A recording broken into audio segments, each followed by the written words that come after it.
Good morning, Tuvalu, and welcome to Star Trek Picard Season 3, Episode 2. Mathman, I'm glad you enjoy the hum. I often, I'm done setting up 10 minutes before, the stream actually starts. And I used to kind of fiddle around, try and find stuff to do, but since I've added these hums, I just listen to the hums. Yeah, my mic is a little... I swear I did these audio tests. There we go. Yes, Star Trek Picard, Season 3, Episode 2, Disengage. As we turn down those engine hums just a little bit to get started.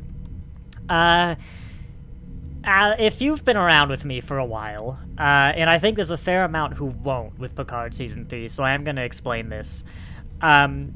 You'll know that I sat down ready for a rather dull episode because, as I've always said, with serialized storytelling, episode 2s of, a story, I think almost inherently aren't great.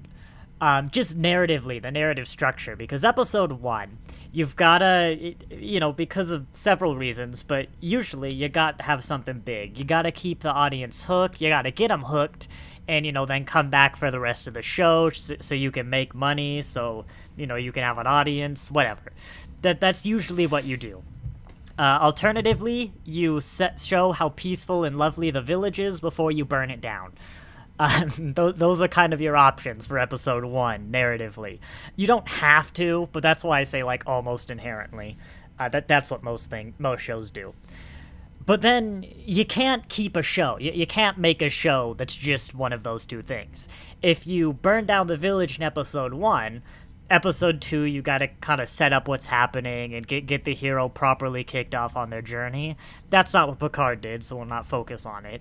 But when you have the big moment, like the recruitment center in last episode, you got the audience hooked, but there's not really any substance to your story. So for episode 2, you kind of gotta sit them down and go hey, this is actually the world, this is what's happening, this is the circumstances, and it's kind of...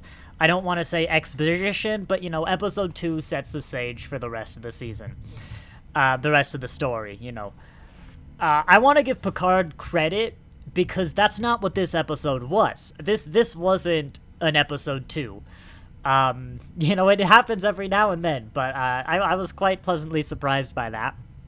I think the structure of having it kind of be, what do we do about Jack, let's just flip over to, here we go, what do we do about Jack?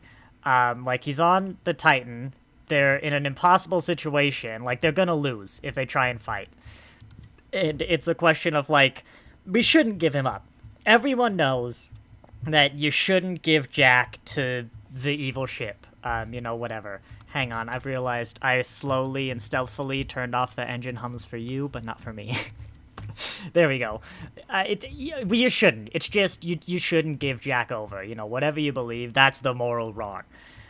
But, if they don't, they'll die. That's just, they'll die. It's not it's risky, they might die. There are 512 people who are going to die, including the person you tried to save, if you don't give him up. And, that's good, proper Star Trek. That doesn't really happen a lot.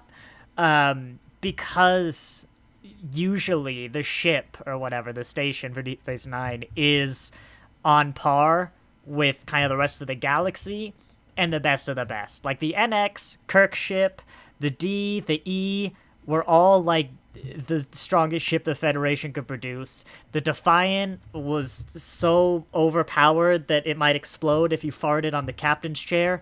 And Voyager was a long-range exploration vessel, and because of that, it had the capability to be self-sufficient and defend itself. So, the Titan, as he says in the episode, is just an exploration... It's a scientific vessel, rather. It's not an exploration vessel, it's a scientific vessel. And they do that, like an Oberth or something. And so it's not... there's plenty out there in the galaxy that could just destroy it. And I think it's very Star Trek. I like that you had, because everyone in Star Trek is going to say that they'll die for their ideals, those Federation ideals, those Starfleet ideals. They're prepared to lay down their lives and die for them. And so an episode where someone comes up is like, okay, go die. Go die for those ideals. Like, your choice is to forfeit those ideals or die for them. If you want to kind of put cracks in the Federation or something, or stretch it, show a darker side of the Federation, that's what you do. You don't dismantle it. You don't say, like, actually it's a dystopia, or, less extreme, it's not a dystopia. That's what you do. You go, okay, you say you're prepared to die for your ideals, go die. I think Deep Space Nine, that's pretty much what it did. And, when Deep Space Nine would break the Federation, the closest it came was when it had the people say, no, I'm actually not gonna die for those ideals. Or it had someone in the Federation do that.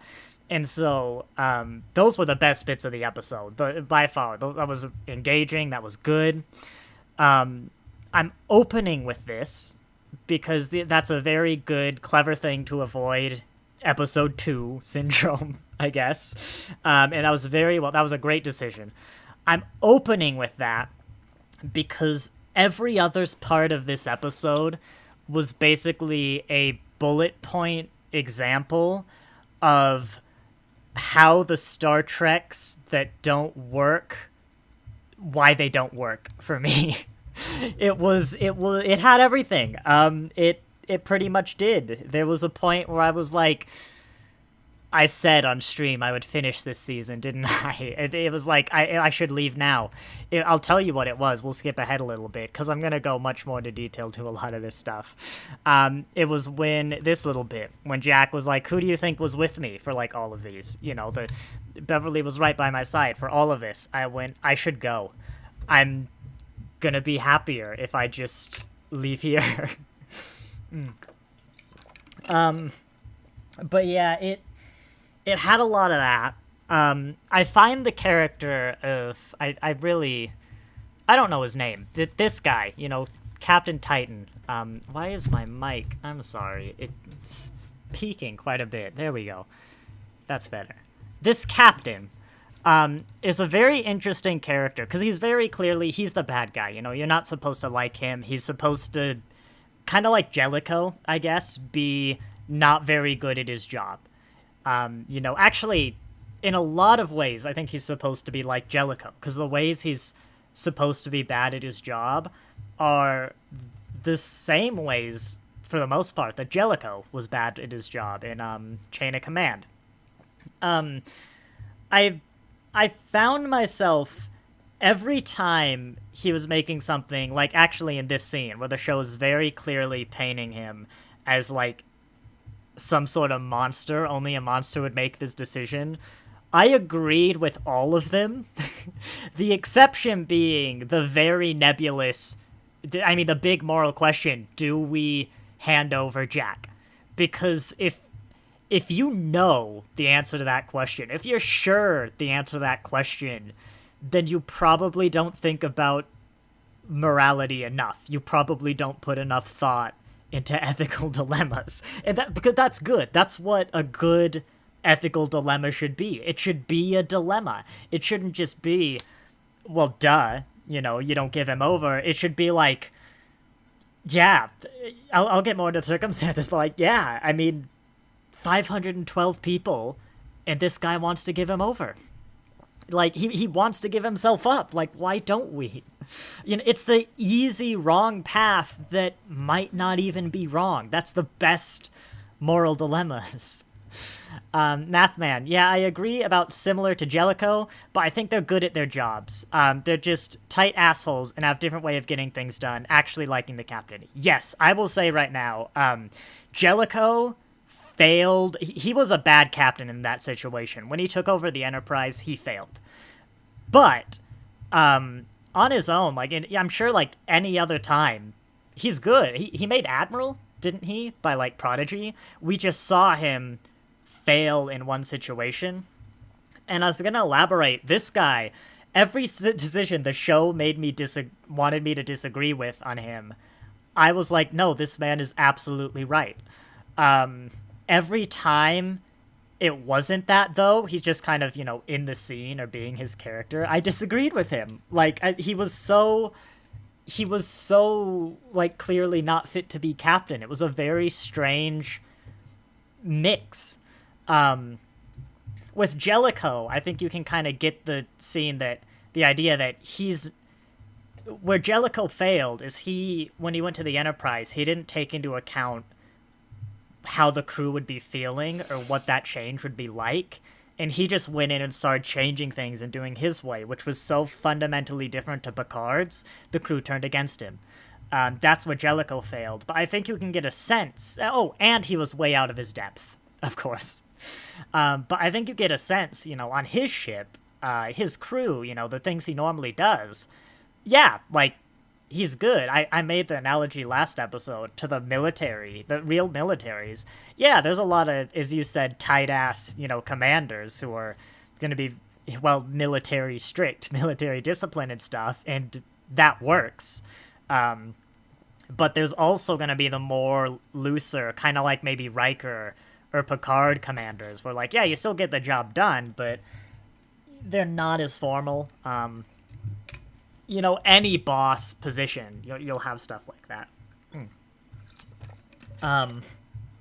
But yeah, also that to say that, like, as much as the setup was great for that episode, it felt weird. It's always weird in a moral dilemma episode when the scenes where the guy who's wrong, supposed to be wrong, you're agreeing with him. It never does things. It's never great. It's like Black Panther. I didn't like Black Panther very much because the hero, like, T'Challa. What's his name? Thank you, T'Challa. You're not supposed to be listening.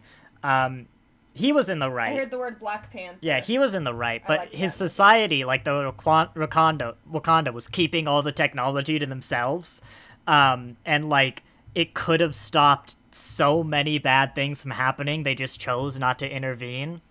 And then the bad guy in Black Panther is he's a racist. But he wants to give the technology basically to everyone who's not white, and basically make all white people slaves and be like payback for history, essentially. I mean, it makes sense. And I'm like, I don't agree with it, but I'm like, you're both wrong, but the racist bad guy's solution is more equal, and I want him to win in this situation. Like, it's bad, but at least there's more people who get the technology. It's like, it's once that happens, it's very hard to come back. Yeah, Math Fan, hi, yeah, I also agreed with him about Riker and Picard. Yeah, let's actually talk about this now. Look at it from this guy's perspective, right? You're not, this isn't the Enterprise D, this isn't a Galaxy, a Sovereign, a Defiant. This is an exploration vessel. I think the Titan could fend for itself, kind of like Voyager, but this one seems maybe like it's a little less armed, but even then, it might as well be Q out there threatening to just snap his fingers and kill them. Riker and Picard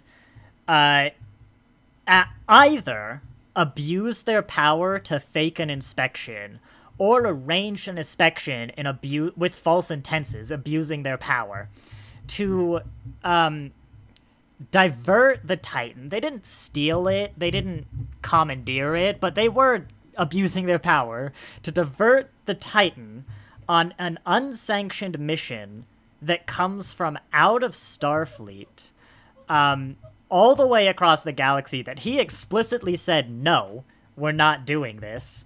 And he put him and his crew of 512, which, might I point out, this is a scientific vessel, which means it's probably got families on it. There's probably kids on this ship, just like the Enterprise D. Outside of Federation space, into a scenario, and then, yeah, it's outside of Federation space, and he has the option to go endanger those 512 lives to save the captain and admiral who just abused their power, committed a crime at best, treason at worst. to take a shuttle and go rescue. I don't know if he knows it's a criminal yet, but I don't even know if he knows what's happening. He thinks it's just them. And like Izzy's very much said, you dug your own graves. Like, I'm sorry, but you did this to yourself. Like, what do you want me to do? And it's even like, what Picard probably would have gone and rescued them, but Picard's in the Enterprise D. Picard is in the strongest starship in the galaxy at that point. Like, the Dideridax can go toe-to-toe with a galaxy, and that's about it. And even then, like, a Dideridax isn't going to fight the Enterprise D one-on-one, or, like, it'd have to really want it, because they'll both just get absolutely battered, and that's not a sure fight. This would be like the Enterprise D going up against the Phoenix, and the Titan is the Phoenix in this analogy. It's like, yeah, I'm sorry, Phoenix, you're not gonna win. But yeah, I mean, I'm all with this guy. The only thing I'm not 100% in is the very morally ambiguous big question of, like, do you hand over Jack? It's like, no, but he wants to go. And there's 512 lives, including families and children, that expected to go to a parade. Like, that's the mission the ship was on, is a parade. It was going to a parade. Yeah, it's... But then you have the scenes where he's just like... I mean, I guess judging Seven for being a Fenris Ranger... It's not inherently bad, you know. It's a moral dilemma, another one he could disagree with, sure. But he's just racist against the ex-Borg. And he gives so many other, like the bit in here where he's staring down the enemy ship. I can't remember the name of when it throws the other ship at the Titan. He's like, shields up, evasive maneuvers. I'm like, are you telling me that the shields weren't already up? Like, you know, that's a really minor thing, but as we go scene by scene, I'll probably remember loads more really weird things. But yeah, like, he arrested Jack, because, like, of course he did. Honestly, I'm amazed that Picard and Riker aren't in a brig. Like, why aren't Picard and Riker in a brig? In fact, I guess Picard does have a commission, because in season 2 he was he was in charge of the academy or whatever. So he isn't a retired admiral. Like, he could countermand an order, but surely he's given that up at this point. Shields went down to transport the 4. Yes. Why did nobody turn them back on the moment they were on board? That's, like, yeah, I agree. But then the question is, surely it should be standard procedure to raise them. If he was at yellow alert or red alert, it should have been standard procedure, like, automatically raise the shields. So, why didn't you raise them after he beamed them? Like, you could say maybe he forgot. Like, they were just up and he panicked, but that's a very minor thing. It was the one that came to mind. Yeah, agreed. Stop George. He was told to his face that he was retired.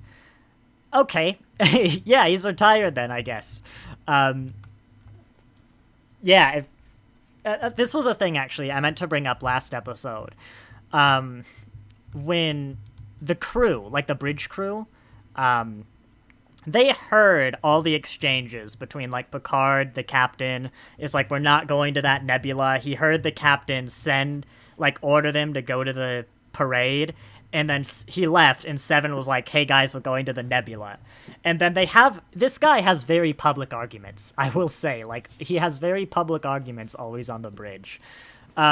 He then, like, directly accuses Seven of aiding Picard and Riker in front of the whole bridge crew, and Seven denies it, and not one ensign raises their hand as like, Captain Titan, sir, yeah, Seven did that. Like, we were all here when they plotted against you and took the ship into the nebula.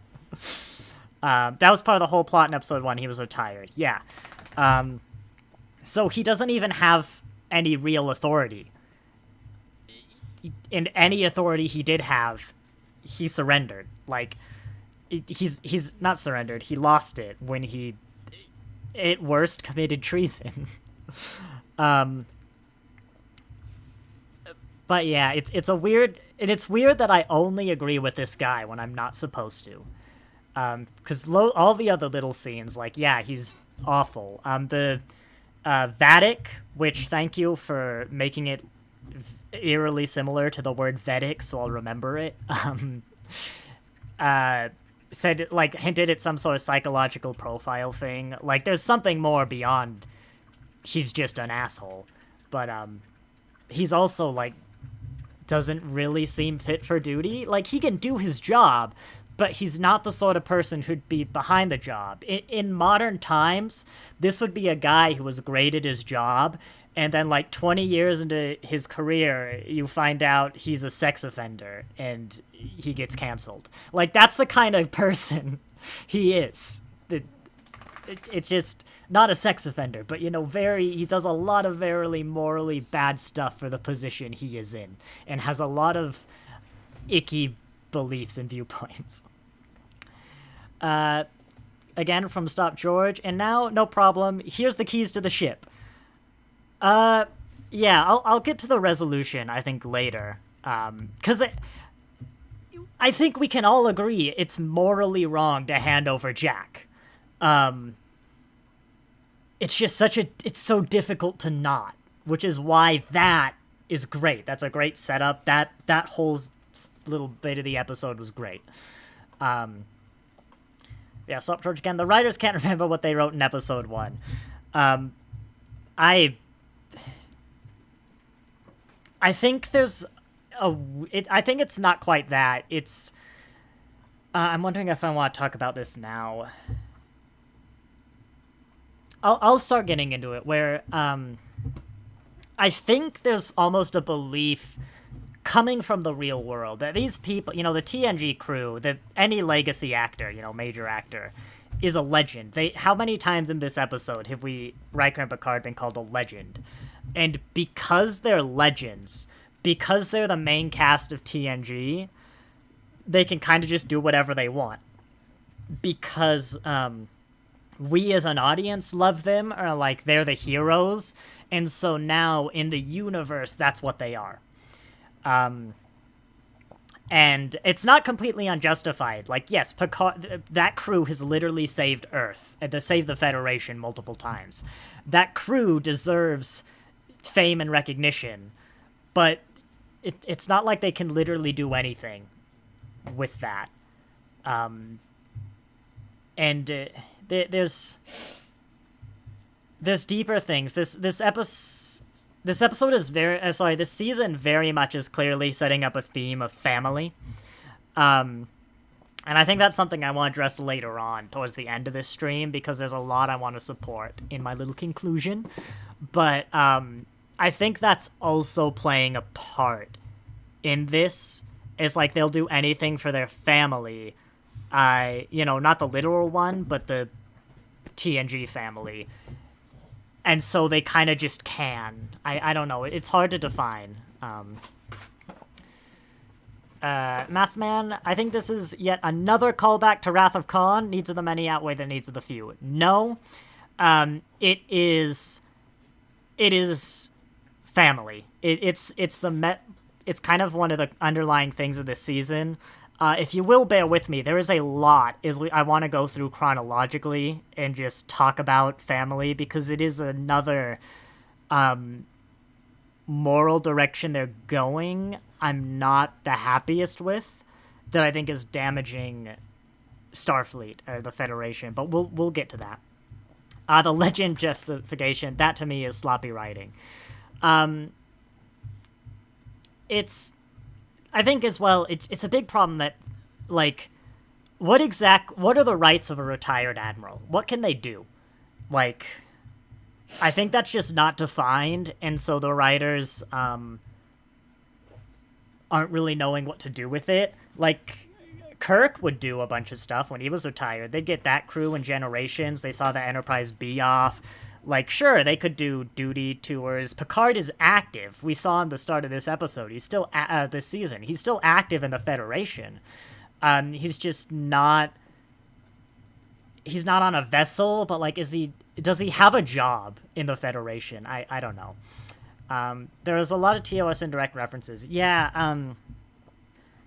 I don't know. It's hard to define why, and maybe it's just I'm not as into this show, and that's why the references aren't working as much. But it's almost a weird patch of, like, you didn't need them when they were moving out of the chateau or whatever. And the Ferengis got, like, a baseball. It's not Sisko's baseball, you know, but it's a baseball because Sisko had a baseball. But even then, when he was doing drugs, when we walked into this scene, I was like, I would have made that beetle snubs. You know, if it's actually an Earth drug, then sure, this guy's into Earth stuff. That's in his character. But that's a reference. You don't need that. Like, what's the difference between world building and references? And even that baseball example, Freeman has a baseball. In Lower Decks, Captain Freeman's got a baseball in her captain's quarters. Why does she have a baseball? Because Sisko liked baseball. Like, that's the reason. Like, her whole captain's quarters is references. I love that. You know, I don't care. So, I feel like that might be more on us and just how we see the references in the show is a reflection of the show as a whole, rather than is it actually good or bad. And, you know, there's some that are done right.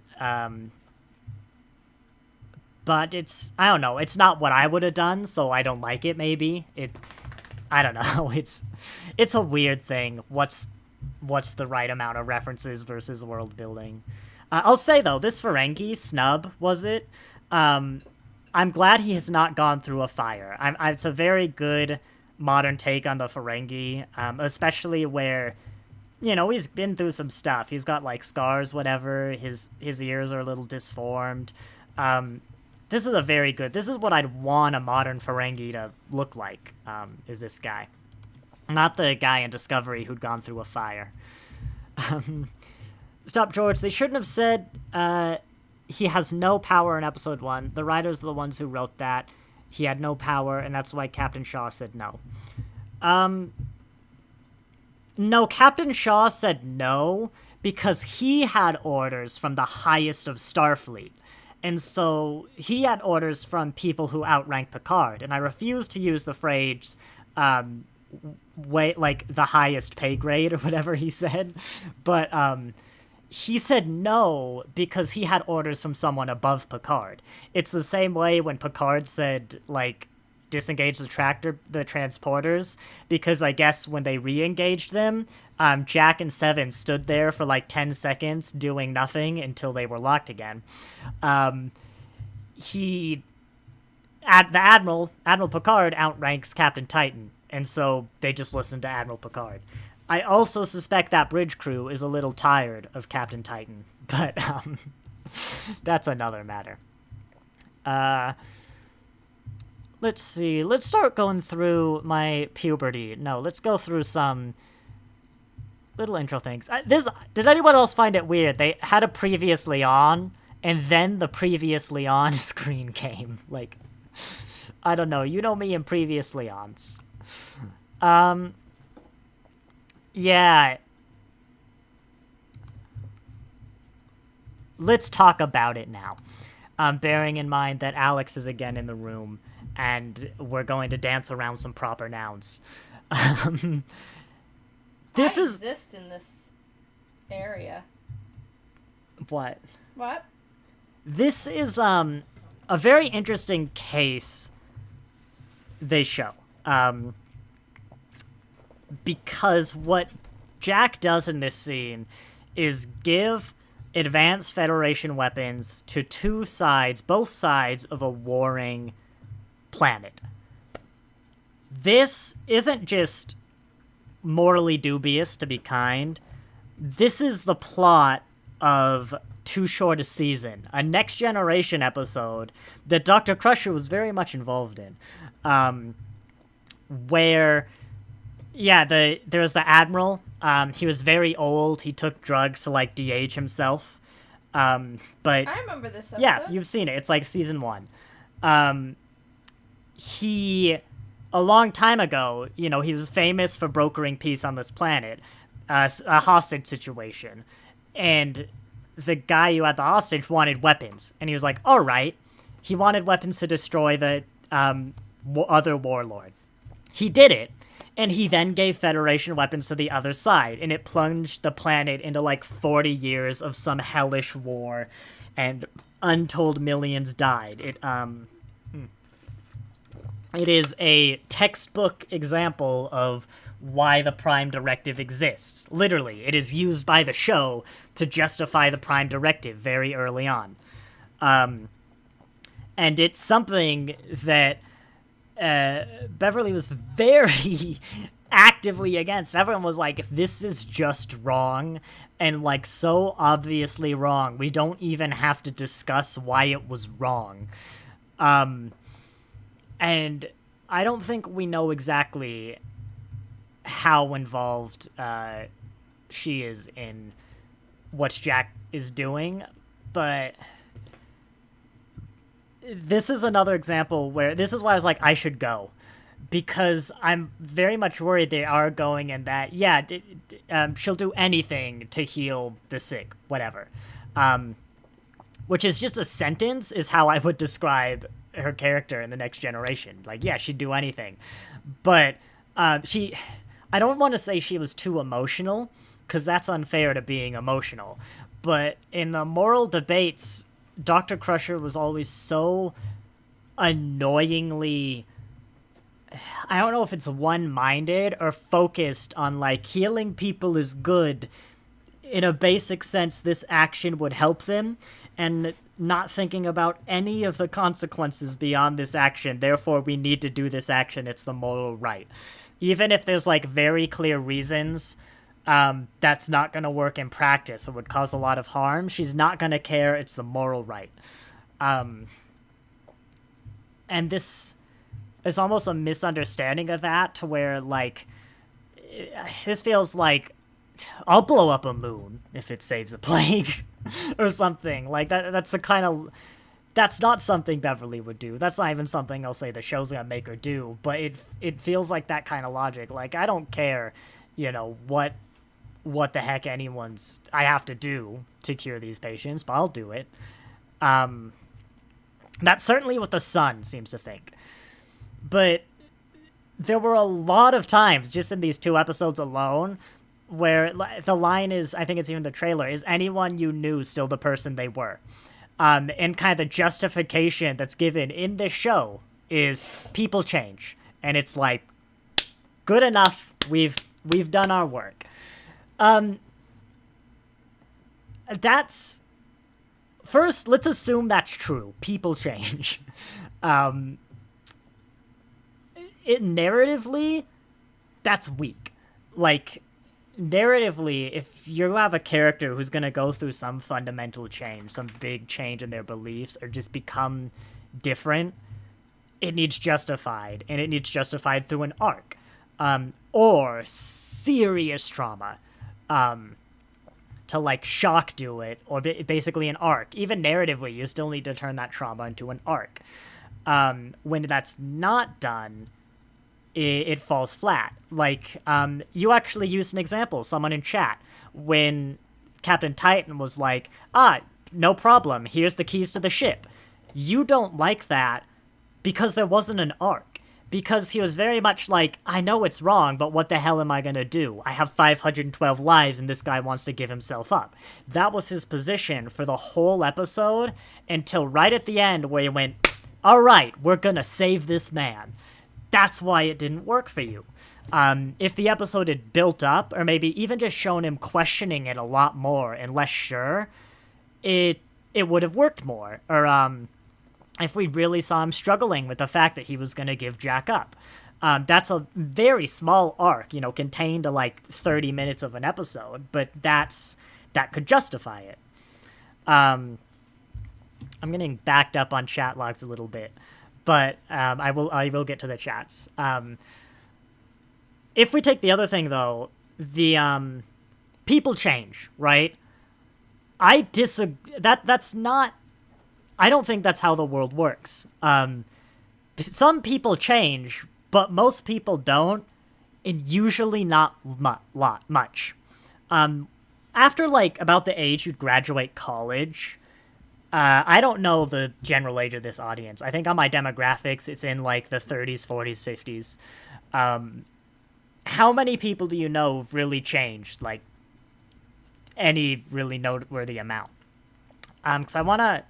Are you really asking that question when you've changed a lot since we Yeah. first started dating? I said after about the time you graduate college.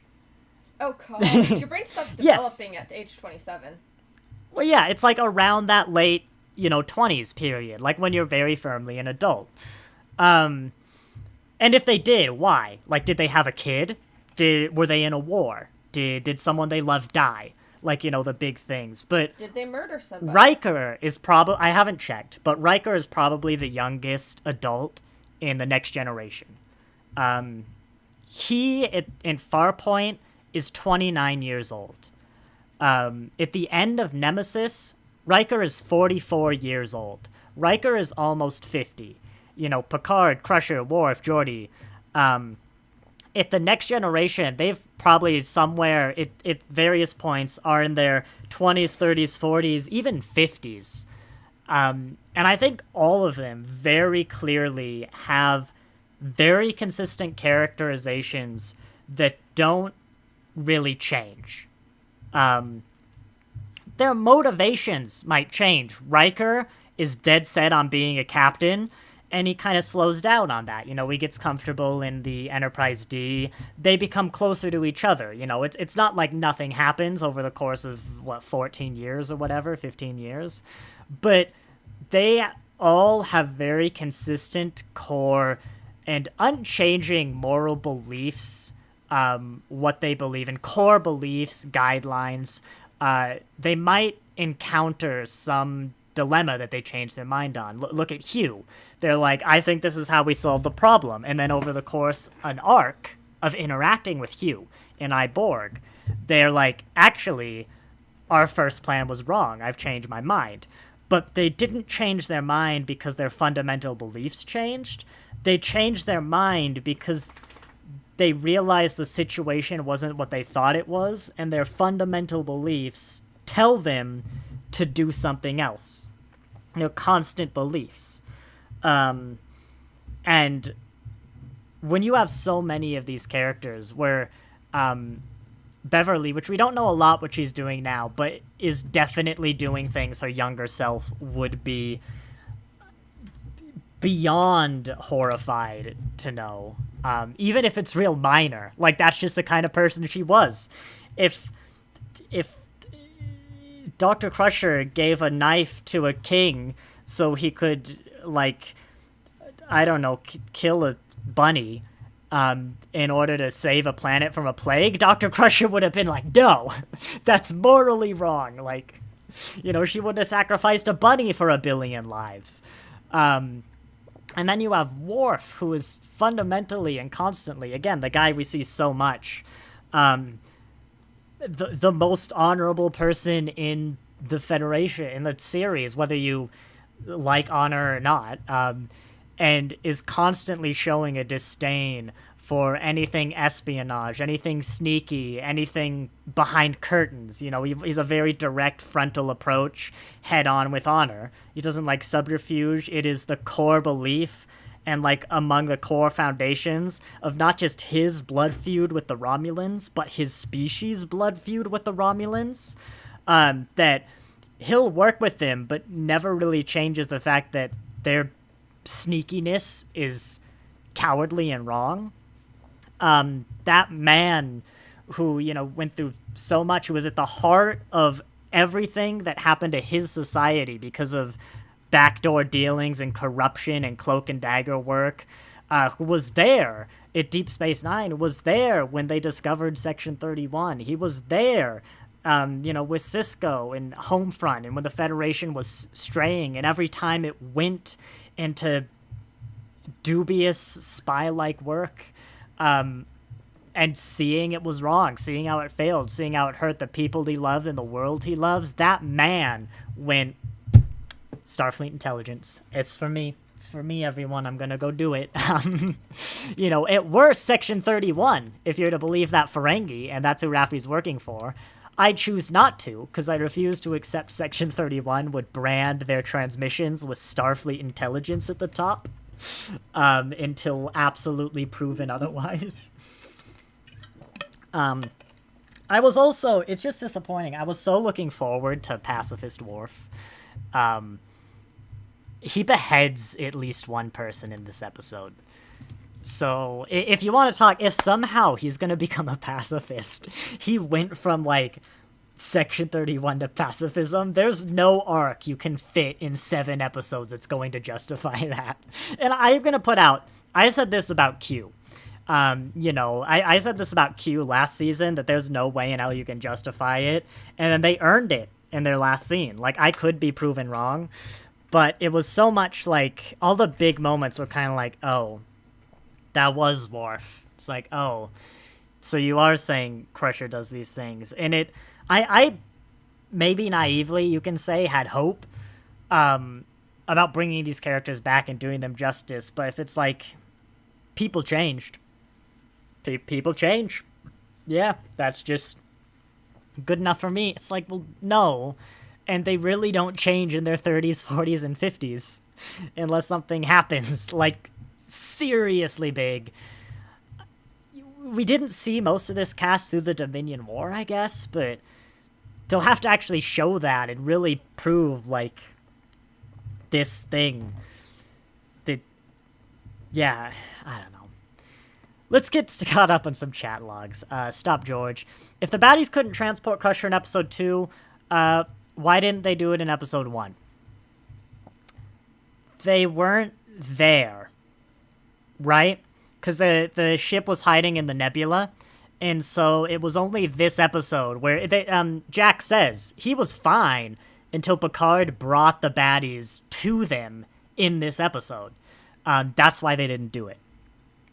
Mathman, the Beverly Jack plot seems exactly like Rios Doctor from the last season. Let me think, sorry. Dr. Girardi, there we go. You might have to elaborate on that one. Also, Beverly the action hero was a swing and a miss for me. I mean, she defeated the Borg at a conference table. She respects life. I don't have a problem with the idea of Beverly leaving Starfleet and going out and just helping people. I have a problem with the way the show was showing them do it. I even believe that she thinks she couldn't help as many people or the people who really need it in Starfleet because of limitations like the Prime Directive and stuff. I could see her becoming legally a criminal, but not the things they do. Backstory, not plot. Oh, hang on. God, what comment was that? I don't know, that might be a while ago. Stop George again. It would have worked if she was fighting the conspiracy bugs where they had to vaporize them, but I don't think it is anymore. I do not think it is the conspiracy bugs.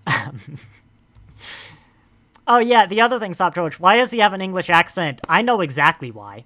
Why does he not recognize Picard and Riker? Who says he doesn't? Why was Dr. Crusher so emotionally disengaged from him in episode 1? I think she was trying to protect him, is why. Or maybe stop him from stopping her from calling Picard.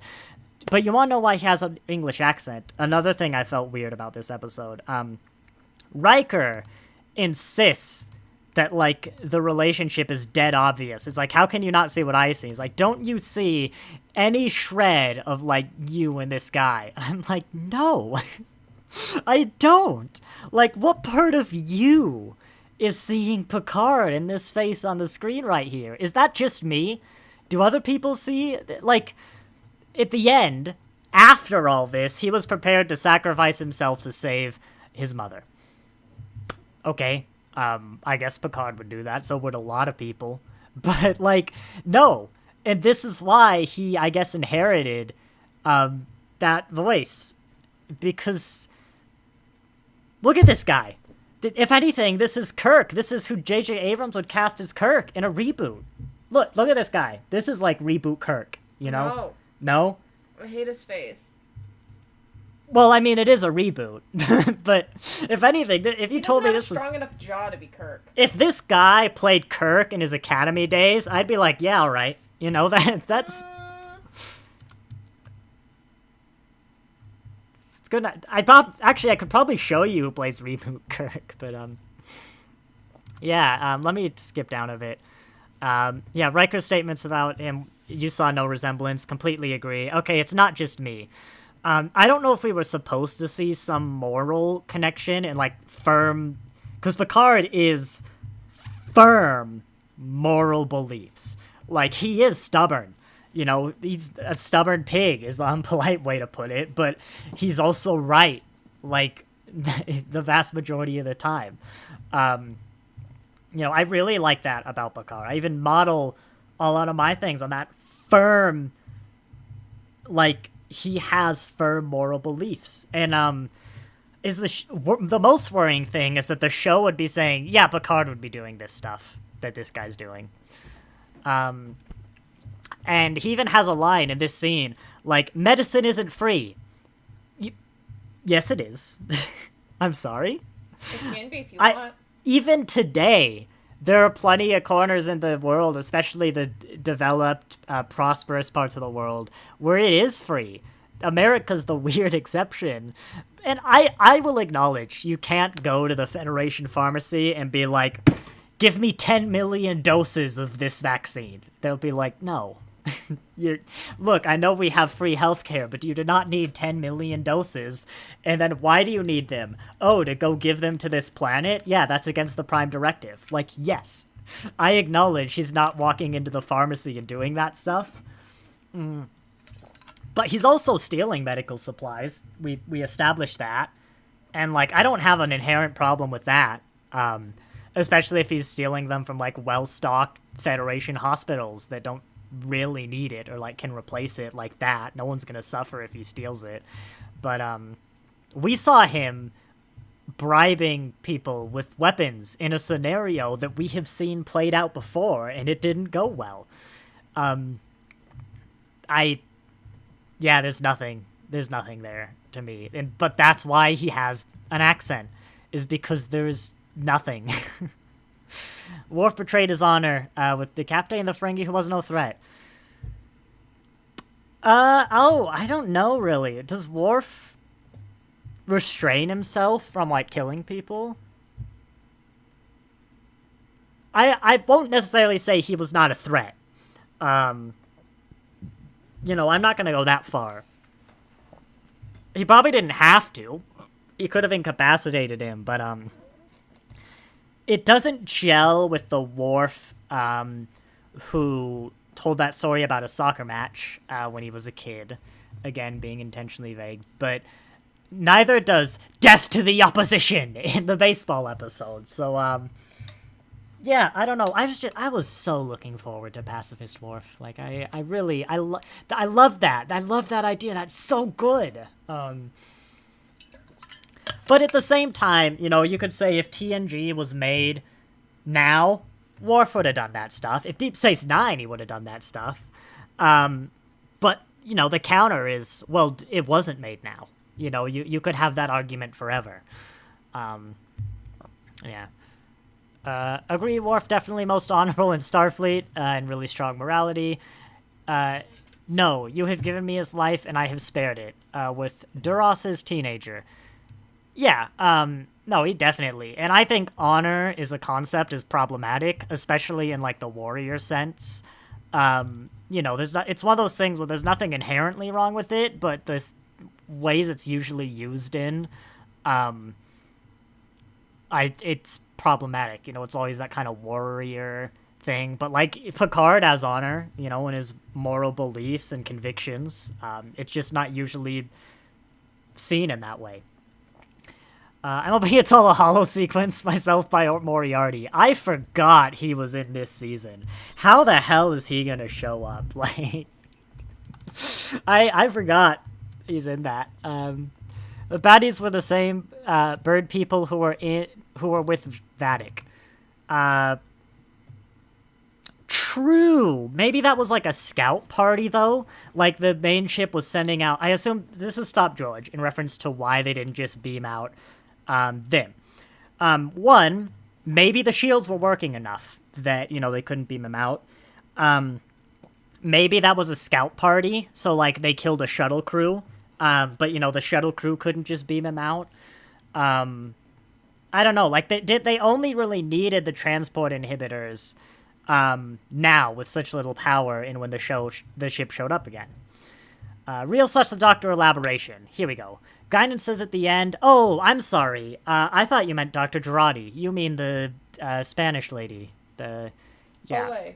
I don't know her name, but Guinan says at the end they had people in need in Central and South America, giving them supplies and medical attention. In the broadest sense, yes, but I think that's such a broad concept. Like, for example, there was no reference that they did anything shady during World War III to help. They could have just gone and helped. That's two very different takes. If you really want to get nitpicky, like, at the broadest sense, at this point, basically any episode of Star Trek is something else, because there's so many. But I think that's a broad enough concept, that's fine. But, I also have to acknowledge, I've talked before how this series, they've really they've repeated, like their repeat cast has been playing the same character every season, with the exception of Brent Spiner and Picard. But I do think that's different. Let's see, completely agree. Math Man, I think it was just a device to reassure the audience. Yes, that's what it is. It doesn't make any sense. Where is Crusher from? Is it actually Scotland, or is it that colony from Sub Rosa? I've just realized Dr. Crusher doesn't have a Scottish accent. But, like, that... Maybe her grandma didn't, but, I mean, Picard doesn't have a French one. Larias didn't know the characters. They were calling a Picard and Riker cowboys in episode 1. I mean, Spock said Picard was doing cowboy diplomacy. Yeehaw. You weren't supposed to hear that. Yeah, it's... yeah, I mean, that's the context. They kind of were. I'm not going to say it's wrong. Gratuitous violence is not TNG. No, it's not. But... that's not an inherent bad. That's a choice. I honestly didn't get it from this episode, really. That was like, oh, that's too gratuitous. I was like, yeah, it's a fight scene. But I don't know. That's a preference. I'm not usually in it, but that one to me wasn't like gratuitous. That was like, hey, we are having a fight scene. Mathman, I wasn't hot on the idea of a pacifist Worf, but really was hoping for a Kolos. Thank you for defining this. Archer's Klingon lawyer. Oh yeah, it is played by Martok. Kind of like a wise sage Klingon. That's what... yeah, that's what kind of an older Worf probably would be. Any older Klingon, really, there's a reason you have that character. And the Vulcans as well. Any sort of vaguely religious thing. Like, the Vulcans have their logic religion. The Klingons have their honor religion, so to say. You end with those wise old, like, people who really understand their belief system. Just kind of the old wise men, so to say. Seeing a decapitation is not gratuitous. I guess it's where does your baseline land. It's not avoiding gratuity, but I think an overly gratuitous thing would have been if he was decapitated and then blood started spewing out of, like, all of, that seam and was leaking down, and his head fell off, blood was spouting out of the top of his little spine cord. Like, to me, that's gratuitous. That was a fight scene in an adult, a show made for not kids. We might be arguing semantics here, I think, but, I was more focused on, oh, that was Worf. You have made me realize, though, did the Ferengi have green blood, or am I imagining that? Hang on, I've gotta see this. Go back 10 seconds. 10 more seconds. I've gotta see. Oh no, go forward 10 seconds. I really miss stepping frame by frame, or like 5 seconds. Paramount Plus's video player is not great for that. Oh, is he fighting Romulans and that was the green blood? I'm not gonna put this on screen because this frame, I will say, is somewhat gratuitous, but the Ferengi has like a yellowy green blood. Can I put this on? Yeah, I actually don't know if I can put that on stream, which I think raises your point. It's not bad, but Okay, no, I'm gonna give you, yeah, it's like the low end of gratuitous. Oh, now he doesn't have a head. There we go. Let's show this. No, you're right. That's the low end of gratuitous, but like, I guess it wasn't the worst thing Star Trek's done, is why I didn't really see it. Star Trek was always family friendly. No, Star Trek was always for a mature audience, but you could most people would put their kid in front of it. I didn't live through, like, you know, the 80s or 90s or anything. But, you know, the early TNG, especially if you go back, like, they directly reference sex. There's rear nudity in Star Trek. There was almost frontal nudity. There was almost boobs in Deep Space Nine. There's umox. There's... I mean, you know, there's the scene where Worf is about to, like, fuck a fantasy Klingon on the bridge, and Riker's like, is this what you call sex? There's the planet Baywatch, where Wesley steps on the grass. Like, nowadays, yeah, unless you really don't want your kid seeing a butt, it's, you know, anyone would put their kid in front of that.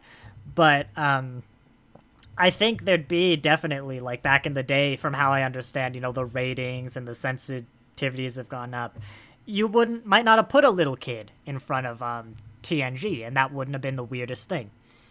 You lived in the 80s and 70s, so yeah, I could be wrong. It definitely was not this, I will say. You definitely would be on the sensitive side, but yeah, I mean, Star Trek was the argument. People who say are like, oh, you know, the swearing is fine, is that Star Trek always pushed the limits of what it could do. And, you know, the movies always did more because you could get away with more. That doesn't change the fact that it was what it was. You know, its swearing was very minor. You know, it was basically dams. But, you know, Data says shit. You know, that doesn't necessarily justify it. Like, if you don't like that Data says shit, then yeah, that's a bad defense. But, I prefer if Data said fecal matter. Yeah, I definitely though agree that it's definitely overdone, and it's done in inappropriate places in a lot of instances. I'm wondering, we've kind of skipped around. I mean, it's the tone. The tone was always more thought-provoking than in-your-face gritty. Yes, that's another big thing. Is I mean, has there been a single frame I'm landed on that can be described as having warm colors? Even these greens are like faded, dark. The inside of the ship, this is warm tones, but it's still dark. You know, any scene that has warm tones is very dark and shadowed. I'll say as well, for a bit of positivity, this actress, doing great. I love this character. I love how it's being played. Great. They're nailing this character. I just want to say that. Yeah, I guess there's the Nebula, but they always kind of like making space beautiful and kind of hyping that space is wonderful and we should explore it. But yeah, Picard's a dark tone. This episode had the Federation covering up getting a scapegoat for a massive terrorist attack and then ending all investigation because the people need someone in these trying times. And it's like, that's going to happen again if we ignore it, but we're going to ignore it. This episode had a lot, like medicine isn't free.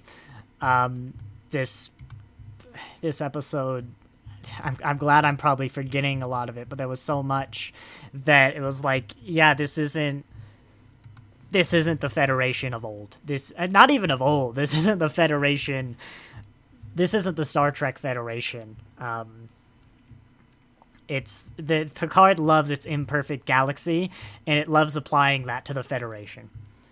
Amanda Plummer, oh, that's the actress, is good, but the writing is a bit too over the top. I'm kind of into it for the character. Like, yes, I think this character, in the speech she gives at the end, would have had to, for like her 50 minutes or whatever, that we don't see her, is on her ship writing this dialogue for her to say. And even this guy has to remark, like, dang, that was like Kirk's logs level of poetry and over-the-topness. But it's really good over-the-top writing. Like, I like the themes, I like the tick-tock. Like, it's unnatural in the sense that it is, very thought out. Like, loads of time went into these lines. But, it makes sense that she'd try to intimidate them. I like the kind of casual nature she's putting off. She's like, I don't care. I'm going to win. Like, I'm going to win. I know I'm going to win. I think it's a good character, and I think it works. Absolutely fine if you don't like the over-the-top. I think it's just the right level of too much.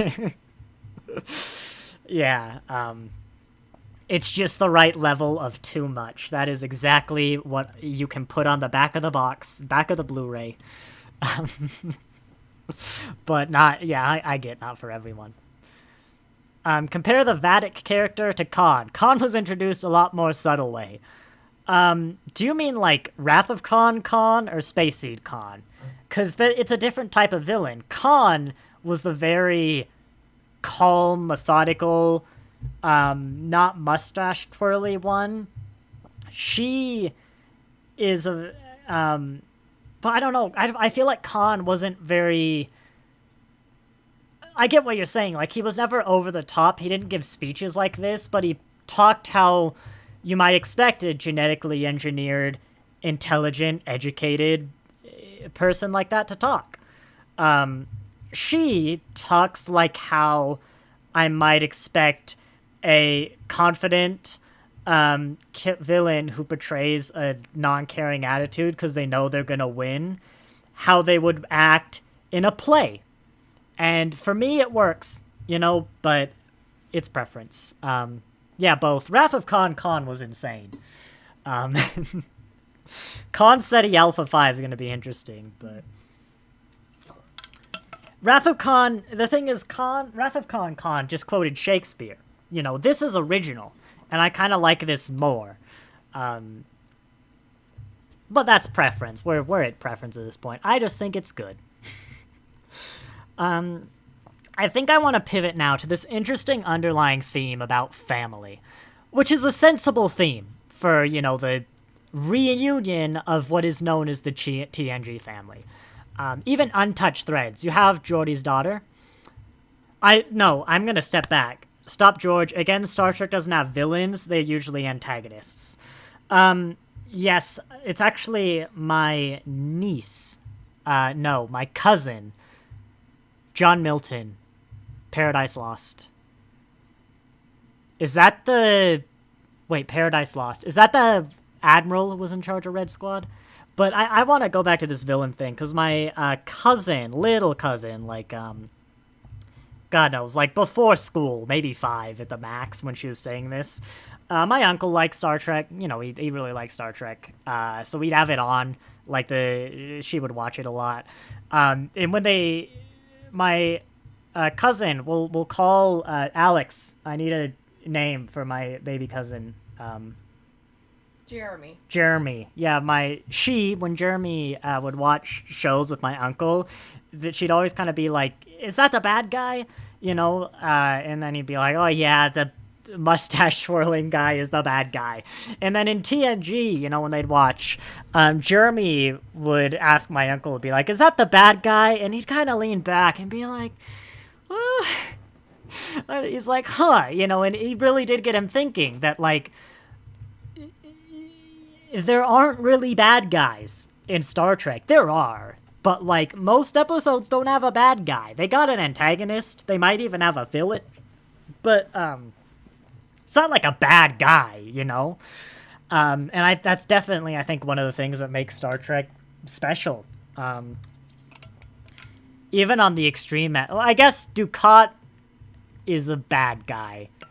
But you could make an argument. Ooh, see, even then, like, yes, I'm one of those Dukat was not evil people. I wonder if that's the majority. I think Dukat was not evil. Am I the majority or the minority? Chat, we'll do a poll. Was Dukat evil? That's the question. Was he evil? Not bad, not anti... Was he evil? Yeah, Mathman. Oh, sorry, I meant con-quoted. Oh, John Milton's Paradise Lost. Better to rule in hell than serve in heaven. And with you, Dukat, very gray. I find it fascinating, to take a tangent a bit, that Dukat was supposed to be evil. The writers wanted him to be evil. Like, unambiguously, the writers were like, yes, Dukat is evil. And they learned, like season 5, 6, that people didn't see Dukat that way. I think they found an AOL chat or something where people, like, defending him or talking how he's really gray and, like, he does bad things, but, is he actually thinks he's doing good, or, like, is he deranged? But he wasn't evil. And they went, oh my god, what? We've got to fix this. And what they did was write the episode where Dukat and Cisco, like, crash land on that planet. I don't remember what it is. And it's that big confrontation. Like, finally, the two are stuck. They're stranded. They're head-to-head. They confront each other about, like, Dukat, who he is, what he's done. And this was the scene to prove that Dukat was just evil, unambiguously. That was the purpose of this episode, to show that Dukat is evil. And it is the episode, to me, that forever sealed that Dukat is not evil. Because what they did to prove Dukat is evil is give, for the first time, numbers and statistics. They had Dukat say, like, when I took over the occupation, like, my numbers are going to be wrong, but in the first 3 months, Bajoran deaths fell 30%. Like, the number of labor camps decreased. Like, so many things that are just good. And it was very much like, it made me believe he genuinely did everything he could within the system to make it better. And he's deranged. He is insane. He is wrong. But he thinks he's doing good. Like, and he tried. And, he wasn't perfect, definitely, but it's funny to me that's what they did. They failed. Like, that amazing writing team absolutely failed to make Dukat evil, and they made, in true Deep Space Nine fashion, probably the best villain that's ever been put to fiction. Because Deep Space Nine just stumbles its way into perfection so many times. But it's a fascinating bit of trivia. But yeah, to the Deep Space Nine writers, Dukat is evil. Full stop. They just were bad at proving it. I hear more, maybe depth in Vadic's character, but the introduction for me was a bit too much. Yeah, that's fine. I liked it. I'm hoping there are elements of purposely misleading the audience. Oh god, I pray there are. To make us rethink what we originally perceived in the first few episodes. I want to address this, because they could be doing that. Seeing what this team did in Season 2, I don't think they are. But they could be absolutely distracting us or misdirecting us. And, there's actually... Crusher and Jack are the most... they're the most morally moral people in the universe. But... yeah, consider you're not optimistic either. But... I've said this plenty of times before on my reviews. If you're doing something like that where new information is going to come to light that changes how you see the show, or something's not, like, something is going to work and make sense because of something you learn later, you need to make the journey enjoyable. And especially with something like Picard that comes out one episode per week, we're going to be watching Picard for 2.5 months. You need to make it enjoyable. If something in episode 1 is going to paint your picture of the series, and it's not going to be addressed until episode 10, 2.5 months later, that completely changes it and makes it work, what I'm going to do is spend 2.5 months absolutely miserable at this thing, and it's like this whole plot doesn't work. And then at the end, I'm not going to go, oh my gosh, it makes sense. I'm going to go, oh, well, I wish I knew that sooner. And when you're rewatching it, you're not going to feel, like, clever, or like, oh, wow, it's different. You're going to be like, yeah, they really should have introduced that sooner. And so if it comes out that, like, it's not quite what we see, those guns were fake, you know? Like, this whole thing, those are fake guns. What's happened is I'll have spent a week judging these characters, and this episode, like, oh, please undo this. That's what it is. It's like, you please undo this. And then when you undo it, I'm like, cool, we're back to where we started. That's what you don't like about Mystery Box. Enterprise Season 3, best Mystery Box ever. Because they didn't make it about the mystery box, they made it about the people, and what does humanity do when everything is at stake? How far will these characters go to uphold their morality when literally everything is at stake? And that will always be enjoyable. The mystery is great in Enterprise Season 3. The pace it's uncovered, the depth, the story, it is great. When you watch it the first time, you never get to experience that again. And when you go and rewatch it, it's what the story's actually about. Not the Xindi, not the Cold War, not the Expanse. It's the people is what it has always been about. And that is why it works. Go back and watch, the Discovery of Picard mystery box seasons. And there's very little because you know the mystery. It was about the journey too. Yes, love Enterprise. Not just the journey, because if the journey's still just the mystery box, there's very little when you come back. Season 1 of Picard was alright, but there's very little for me to go back to because it's about the mystery. But Enterprise isn't. From day 1, they go to the Expanse to make peace because there's been a misunderstanding. That is their mission from the day 1. Like, they just assume the Xindi don't know. Is like, they must be wrong. Yeah, I miss Happy Little Night. There's a Doctor Who line, actually Chris Chibnall wrote it, in the 11th Doctor, of, there's like an ancient spaceship that like doesn't have any weapons. Someone's like, oh, what, a spaceship with no weapons? Like, what the heck? And he just goes, like, the first races of the universe.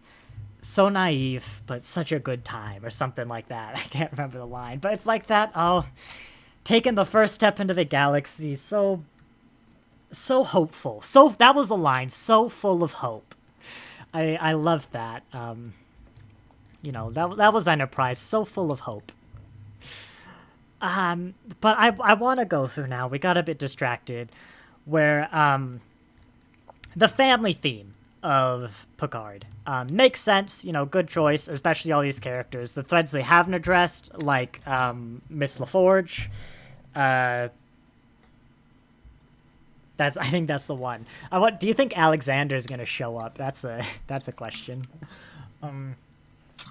But there's a lot that kind of made me go, ugh, that's a direction where I think it is important to go, I am an American, I'm from a culture that doesn't value family in the sense that, like, Mexican culture, or I'm not as confident in any others, but, there are some cultures that are all about family.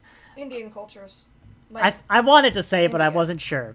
Yeah, Indian cultures, but that is gonna paint my view of this story. But there's a few points in here where family comes to head. Like, there's the scene where Seven is talking to Captain Titan. And it's like, you should go rescue them because they're legends and like their loyalty to this people. And it's like the 512 people whose lives I'm going to put in danger. And God, at this point, I hope it was 512. It's like, I don't care because they're my family. And that means I'm going to do this. It's a found family, but sure, fine. Spain, Italy, Eastern Europe. Yeah, I agree. Thank you. Which is a bit like, that's kind of irresponsible. Like, I don't know. I'm not sure I get why Seven has such loyalty to these two. But this is where the legend stuff I talked in comes in earlier. That's not a big one. It was just like, you know. What's really going to come in is I think you have this confrontation between Raffi and her husband, I believe. Husband. Ex-husband. But the husband's actions make sense. I'm not going to say they're inconsistent, they don't make sense. You know, I'm not even going to necessarily say they're wrong, by and large. But you watch the episode, you know. I'm going to say, at the end, this guy goes, I will talk to Chad, whatever, the son, or Snub. Hope those are their names. But not both. What he does not fully know what Raffi's doing. He does not know Raffi's investigating the recruitment center stuff or anything. So he does not have the full context we do. But as a show, as a writer, what's just happened is this father has told Raffi to choose between her son, her family, more broadly, or the Federation as a whole. The whole thing, everybody, every person who were under threat of a super weapon that could just end everything. You know, one little portal under Paris, you know, under the headquarters, then under a bunch of things, gone. Federation's gone. And yeah, Raffi chooses the Federation. And I don't know if the show intends it's like, oh, because, for lack of better words, she's addicted to these conspiracies and these webs. Which also, how many, like, conspiracy webs does she have to go through that turn out right before you start listening to her? Like, I suspect this guy knows that, like, Raffi's probably right at this point. The amount of times she's gone through a conspiracy and been absolutely 100% right. But he's set the choice, like, just forget it. Like, it seems like he also went through these things. Maybe it was just drugs, but he's like, I chose my family. He's like, saying, choose your family. All that stuff, the recruitment center, the super weapon, whatever, forget about it, and choose your family. I think that's wrong of him to do. But, like, I think the show even kind of painted, like, it's like, yes, it was instantly. It didn't deliberate, like, yes, it is Snub. But, like, it almost made it seem like a failing of Raffi when no. Like, surely it absolutely is Snub. Is just the morally correct option. Like, this is the part potentially my culture's gonna differ. But it's not that, like, she shouldn't care about the family. It's like, even ignoring the fact that her son is in danger because of this weapon, like, the Federation could collapse.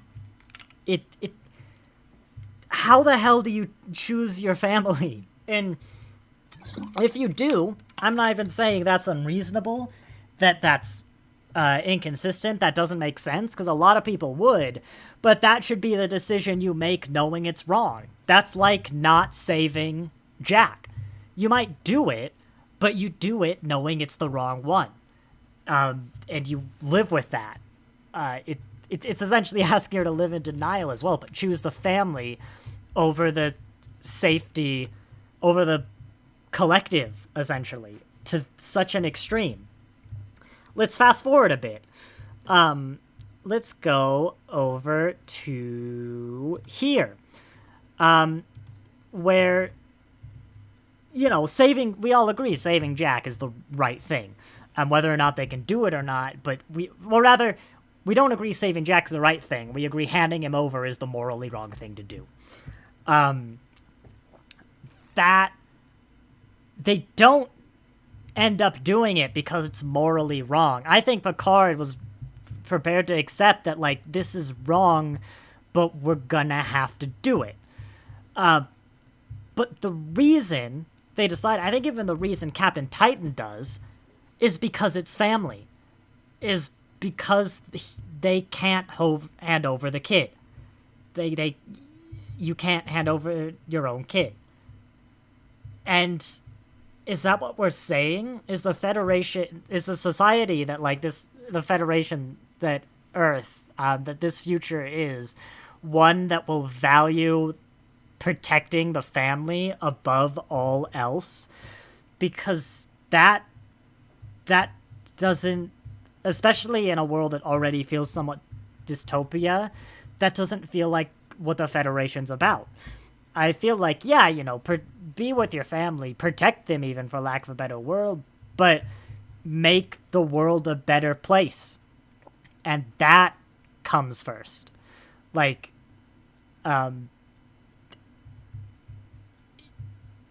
it's one of those where it's like, I can see the threads, the theme you're weaving for this season, and the way you're starting those weaves are concerning me.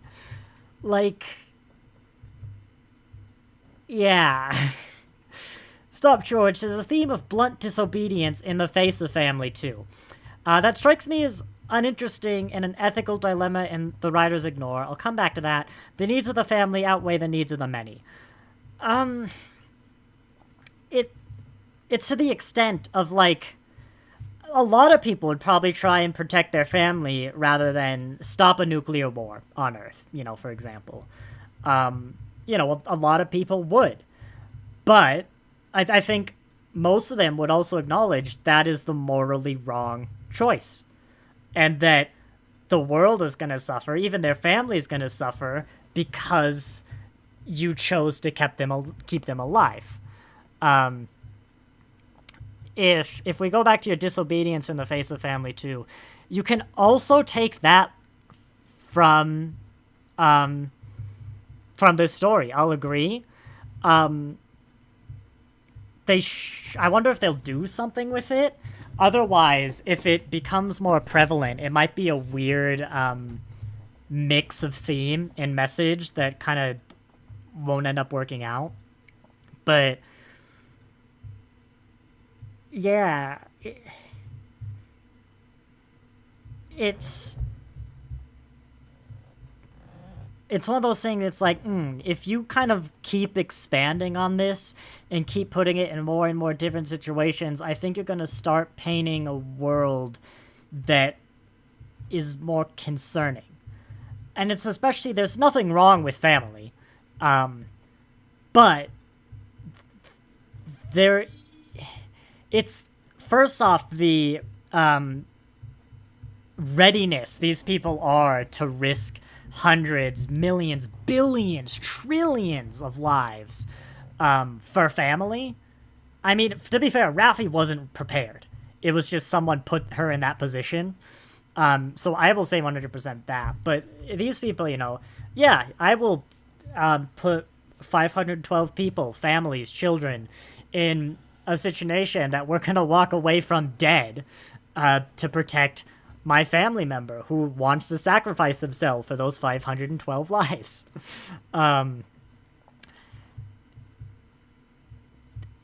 That's too far. Yeah, and that's what seems to sway Mr. Titan, is what gets me. Captain Titan is, sure, Picard does that, whatever. I mean, it's our moral figurehead doing a moral wrong, but whatever. It's like Captain Titan's like, well, all right then, let's go. And that shouldn't be enough for someone from the outside. Someone from the outside should see that decision and maybe go, I'd probably do the same, but absolutely condemn that person. Because they don't have that moral, those emotions that are making it so hard to do the moral thing. So yeah, it was, I mean, it broke my faith in the season. That's what this episode did. It's the same writing team as season 2, and that team nailed their key scenes in isolation of the rest of the show and franchise. Maybe I can still hope for that, because, I mean, it was good. You know, the Q scene, the 5-minute pep talk, what was the other one? I don't remember.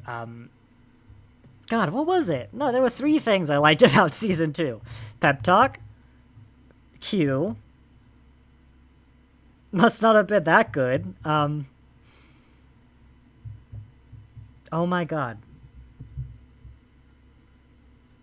I might come to me, but I think they did great in isolation of the rest of the series. It was a dumpster fire around there that's self-contradictory, but I can still hope for that, because when I walk away from a season that nails its key themes, no matter how garbage the rest was, that's what I'll remember. And I honestly, I will imagine I might need that distraction as well, to remember those key scenes as opposed to the details and what happens to these characters. Stop, George. The Federation is no longer the utopia and represents the ideals that we grew up with. That's what bothers me. I think that's another part of this. No, the Picard Federation is no longer the utopia and the ideals we grew up with. Lower Decks is, Prodigy is, Discovery nowadays, yeah, it is. It's weakened, but it is. And then Strange New Worlds, it is. I have problems with how Pike runs his ship, but it's a bit TOS Federation-y, you know, which is slightly different of a utopia, but it's still there. It's just Picard that's still really fumbling the government, you know, I guess the Federation itself, in my mind. Mathman, yes, my thoughts exactly. Broke my hope for this season. It's just the same kind of stuff we've been getting for the last 5 years. Good lord, I forget it's been so long. Albeit maybe the least offensive from a fan standpoint. And then Lower Decks, baby. Yeah, I mean, it's weird as well with this being the last season, because, like, surely Section 31 is replacing Picard. That just makes sense on every level. But it's like, it kind of is keeping a lineage of almost a really dark, depressing, dystopic series. Which is like, I don't know how to feel about that one. Like, I guess it'll deal with new characters largely, but I what it is I think it's the lack of Gene's influence, not his vision, not the man himself. But I talked last time as well before, I think even after he left, Deep Space Nine, Voyager, even Enterprise, you'd have that memory of Gene, or maybe more of a standard style you're working with. But now with this new production crew, you've got some of the old people. I think it's mostly like ship designers or designers, you know, whatever, not writers. But I think they're people who never would have known Gene. Stress VK, hello, just got off work to say hi from rainy Holly Weird. I will assume you're in Hollywood, but yeah. And again, I'll say first, you know, Gene Roddenberry was wrong about a lot of things about Star Trek, but it's his, you know, Star Trek is amazing when it's not perfectly adhering to his vision, but it's his influence that I think is what Star Trek really needs. And that's what's missing in a lot of these Star Treks. You know, Lower Decks is really finding it in some places. I think Prodigy as well is doing really good. Maybe the differences are mostly from it just being aimed towards kids. But it's the Stranger Worlds, Picard, and Discovery where I think it's like, I need to... I take my little Gene Roddenberry sprinkle, I just do like a doot doot, right into the pot, and then I think it'd fix a lot of problems. Gene is rolling in his grave with Picard. Oh yeah, anyone who is denying that is either uninformed or deluding themselves. But whether or not that's a bad thing is an opinion. I will say Gene Roddenberry was rolling in his grave. Well, not his grave, but he was rolling in Wrath of Khan. He crawled into his grave to roll around in it a bit because he wasn't dead yet, but by God, he was going to roll around in his grave. But, there's more good than bad. I definitely do think is a modern franchise as a whole, there's more good than bad. And even most of my criticisms elsewhere don't really have to do with Utopia. It's mostly just modern production things, really. It's like the lighting. Probably my biggest complaint about Discovery nowadays is the lighting. And honestly, if that's my biggest complaint, then I think that's pretty good.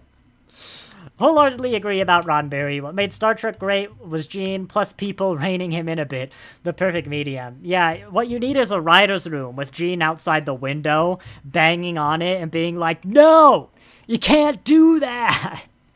Bad. And then they're just like, ugh.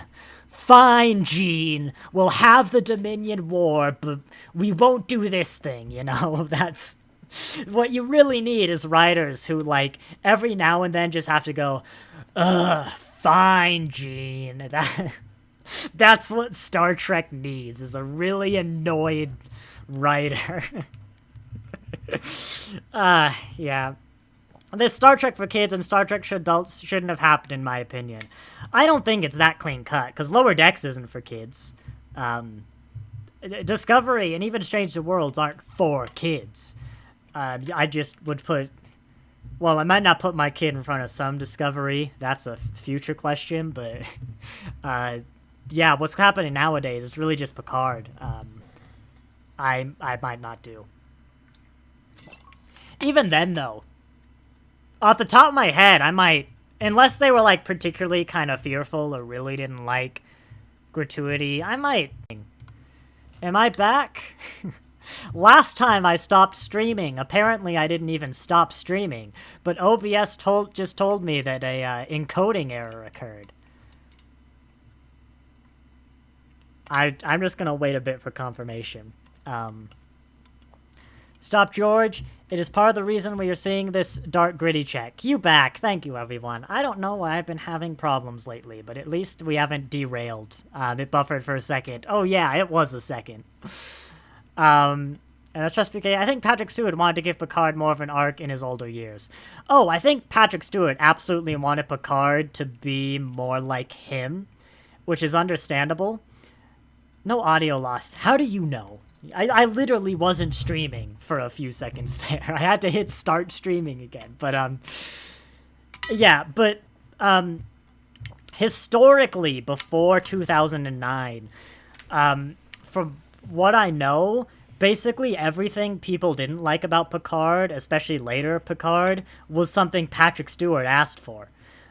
Even if it's, like, what happened to Renee and, like, his brother and stuff. The scale of how much it was less. It wasn't like a big fire. Patrick Stewart asked for it to be more. He's like, no, it should be more traumatic. Action hero Picard? That was Patrick Stewart. Like, he's historically been very bad at making decisions about what should happen to Picard. Absolutely understand, especially with, like, I understand there's stuff about his upbringing that he really wanted to give Picard. I 100% understand that. I just don't think... I don't think that position, Picard was the character who should have gotten it in the Star Trek context because of what it implies about the world he grew up in. But no, I understand it. I just think absolutely. I mean... The writers, if you think about it, Star Trek Picard can't happen without Patrick Stewart. They literally would have done anything to get Patrick Stewart as a part of this show. He has so much negotiating power, because the show literally needs him. and it's always needed him. If you remember, he would only do it if they did a very specific 3-seasons arc that I'm pretty sure they've abandoned. But that basically means he got to dictate what happened in season 1, surely. He didn't write it, but he was like, this is the big moments. I have to imagine. But, yeah. Oh, well, I guess. There's always the classics, and at least it's not Section 31. I try not to be super negative, but I do try and do honest reviews. I think this was a good balance, because there was good. That idea, the premise of the episode, do we give Jack? Phenomenal. The proper, full-on, great Star Trek. It's something we don't see a lot. I love the villain. Worf looks good. Ferengi looks good. Practical effects, real good. Oh, I should be careful. Flipping around, that's it. What am I gonna do when there's, like, nudity in one of these episodes? Like, I gotta be real careful.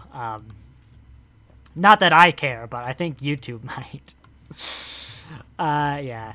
Sup, George, except you're not really getting the character, but you're getting a shadow of the character. I don't know, it's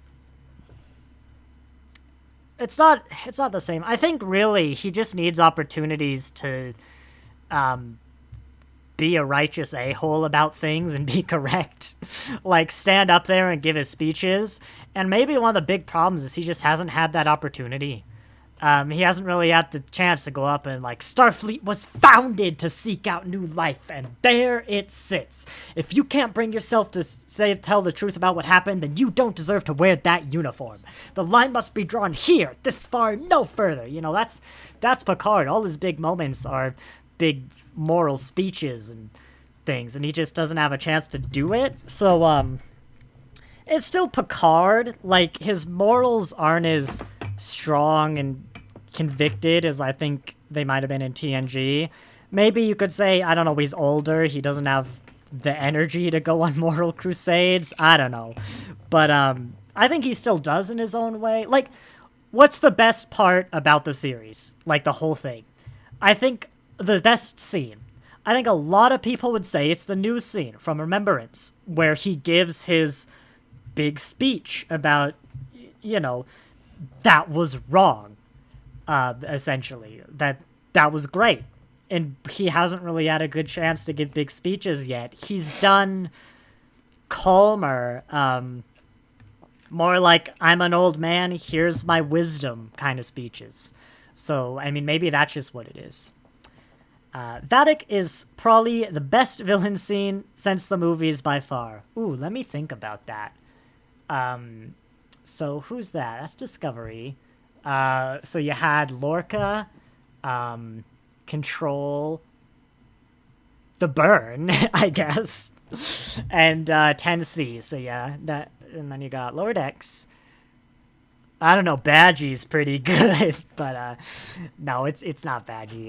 Yeah, Lower Decks doesn't have a big one. Yeah, Stranger New Worlds. Oh, that's the other one. No, I'd probably give you that. Yeah, I think they're probably lol Badgie. Badgie's not quite on the same level as someone like Vadic or Khan. You know what I mean? But Badgie's good. Badgie is good. But yeah, I think I'll probably give that to you. Vaka's the best villain in just this one episode. Yeah, Badgie must return. I like that we are in agreement that the best villain is either Vadic or Badgie. If they really do it right, though, like, Vadic could maybe be up there, like, with Dukat, like a real good villain for completely different reasons, but, they'd have to just do it. If they keep this up, like, yeah, she might be one of my favorite villains. It's just a matter of keeping it up, but we'll see. I liked her. I really did. I think that was great. But I think we might get to the point where we're wrapping it up. Is there anything else I am forgetting? No post-credits? Nope, no post-credits. I will say, when I heard the, like, bits where Raffi was talking to the, unknown intelligence officer, at the start of this episode, I definitely was more reading it and being like, yeah, that's Worf's voice, isn't it? Like, this is just Worf typing at his little... I might be crazy here. No, I want to check something. When the words come up on screen, the letters, like, flicker. I thought they may have been flickering between, like, Klingon for a bit, and there's a bunch of... I'm going to hide this here until Raffi gets to the bit. 10 seconds. Encrypting comms. Okay. We're getting up there. Oh, shoot. Okay. I know you can't see, but she's talking to the screen right now. There will only be so much I can take of mustache twirling myself. I didn't see her as mustache twirling, but oh yeah, we're definitely kind of beyond that. Here we go. I think I'm about to get to a scene. Come on, Worf. Get at your keyboard. Get at your keyboard, Worf. 117, I know. Get on with it, Raffi. God. I know I like slower pacing, but not right now. There we go. Okay. You can kind of see it flickers. I don't think it's Klingon. Yeah, no. I think it's a bunch of randomly scribbles in some languages, maybe, but that would have been too on the nose, but I did want to go back and check. Okay, Math Man, I had a question myself. I may need to rewatch, but didn't Raffi say something like, we have no need for money or class or something to that effect, which directly conflicts with what she was saying in Season 1? Sort of. I'd point out, it does conflict with the... It's weird to have it in an episode that also says medicine isn't free, but her exact line is, in a society that does not value money. Her exact word was value, which of course I'm going to take and run with and say, yippee, the Federation doesn't use money.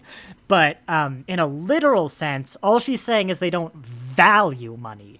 They may have it, it's just not important to them, which I think is probably the intention of the line in Picard. But absolutely, please grab that, take and run with it and say, yippee, the Federation doesn't use money. Because that's what I'm going to do. But her exact word was value. Amanda Plummer could be taking notes from her dad, Christopher Plummer, even down to smoking a cigar. I did not notice that, but wasn't her dad in Star Trek? I seem to recall reading this. Someone will know in chat. Put who they played, and probably the episode. Oh, Carlos, hello. It took me a while. Like, why is someone saying hello? But we've been here for hours. And Stop George, I thought it was really bad writing seeing Riker drag Crusher onto the bridge against the medical team's advice in order for a dramatic stare. Why didn't they just bioscan? Yeah, that was weird. It was like, how do we even know it's her son? I mean, I get there's a time pressure, but probably you could tricorder. It probably wouldn't take long, you know? He was looking for excuses, though. He's looking for excuses to justify the fact that he's about to sacrifice that man, which he knows is wrong. And so he's not looking to prove anything. He's looking for an excuse to do the wrong thing because he knows it's wrong and he knows he can't do the right thing. I thought it was weird they brought Crusher to the bridge as opposed to maybe like the transporter room. Maybe Riker just knew that's where Picard was. Probably didn't know where Jack was. I thought they might try and bring her to Jack, but I don't pretend for a second that Beverly would not want to get out of that med bay and get straight to work trying to fix the situation, because that is the Dr. Crusher I remember. The only patient worse than a captain is a doctor. Like, absolutely. But it also makes sense that they kind of showed her struggling, probably because of everything that just happened to her. Not like, oh, this is an old woman. Because otherwise she literally would have run off to try and save the day. Like, that's the only way they could actually get her on the bridge. Because otherwise she'd go to the she'd run around and try and save the day. I suspect Riker felt Picard knew he needed Bev to force the issue. Yes, because evidently it was obvious. You know, But, yeah, I don't know. I said before, I don't like that either.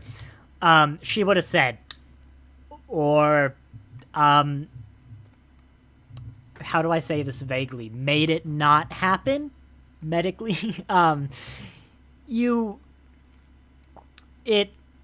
There's like, this is why I said with Q, but there is no justification you could provide that a Crusher, especially right after All Good Things, would run off on her own like this. No. It's just not gonna happen. It's just not. And I give them a chance, I guess, to justify it, but it's not. This is what I said about Q. Please prove me wrong, but you're not gonna kind of situation. Carlos, well, on this episode, it was moderate, and some drawn-out scenes and some dialogue that was not needed. It's hard for me to judge that, because there was a lot of dialogue I just didn't like. Not necessarily, I don't know if there's some that wasn't needed. I like the structure, I like the idea. Make it about, do we give up Jack? I just don't like a lot of what was in the episode, you know. And it's like a very amazingly constructed cake that's like an architectural miracle that's chocolate with mint frosting. It's like, I can appreciate, I like the structure, but, you know, I'm not a big fan of the substance. You're crazy. Chocolate with mint is a delicious pair. Yeah, Peep, that's gonna get stuff in the comments, but, well, this episode, oh wait, I just read that one. And why is she keeping the truth from Jack? How do we know she is? That's my counterpoint. There's nothing that's told me Jack doesn't know. If anything, there's things that suggest he does know, like the comment he made in when he was in the brig. Yeah, I thought actually he did know. I'd also like to point out this is an episode of Star Trek. It's God, I don't remember the name, but Picard thinks like he might have a kid or something, but that's all. Leslie. Yeah, you're not supposed to be listening to the stream. Well, I'm currently trying to game the fair in this game. I know, I was worried. Always bet on green. It's more likely to land on green, so if you just keep going, you'll get money. It's like 75% green. If you want to game it. Literally just go and bet green. How much should I bet? Half of what you have is the mathematically optimal way. Math is hard. Yeah. But you'll win 75% of the chance. Anyone know what game they're playing? Just from hearing that. Carlos, and I felt it was the first 15 minutes of the show. I didn't get that from many shows, but my instincts pick up on this. Alright, I don't know. I might have to go. Someone else said, how come he didn't recognize Picard and Riker? And I don't recall him not recognizing them. You'd really think he would know, but yeah. Yeah, Jack knows. He might even pretend not to know. Maybe, but that's the future. I'm here to review, not speculate, except when I speculate. What does my thumbnail say? Review and reactions. Yep, I'm not here to speculate, except when I do. They used to say analysis, didn't they? But I think analysis was too long of a word. Like, look at me. The reaction just goes right up to my arm. That works. But yeah, if no one else has anything, I am probably going to wrap it up. We have been streaming for like almost 2 hours. Way more than the episode itself. Which, as well, a lot of you stayed for the whole thing. Thank you very much. That is great to see. I'm a little surprised by the amount of... It's a very negative reaction in chat. I don't know if anyone's ever said, oh, I liked that part in this whole episode. Maybe they did. People like the villain. That's right. So yeah, I don't know if maybe I've cultivated an audience who doesn't like Picard, because I didn't like Picard. But yeah, it seems like that may have been... Oh, you know what? Actually, as you guys type, here's something we haven't done in a while. Star Trek Reddit. Yeah, let's bring this back. Anyone remember when I used to go to Reddit? Episode discussion. What do you got on here? What's that Oh, wait, no one told me. Who's that woman's dad play in Star Trek? Let's see. My mic is in the way of this. After validating the metrics and feedback from last week's experiment, we're going to revert to having a single discussion thread. Okay. You were watching First Contact, that's why you were coming in late. Oh, I see. I'm not as good as the best Star Trek movie ever made. I get it. I think it was poorly and sloppily executed. That's not how I would have worded it, necessarily, but yeah. I liked Worf's slasher entrance, albeit way too brief. And the writing was just bad. Okay, yeah, it's not a very positive. Usually Reddit's pretty positive, though, so that's why I want to go to Reddit, is they're usually pretty positive. Especially if Star Trek still bans the native people.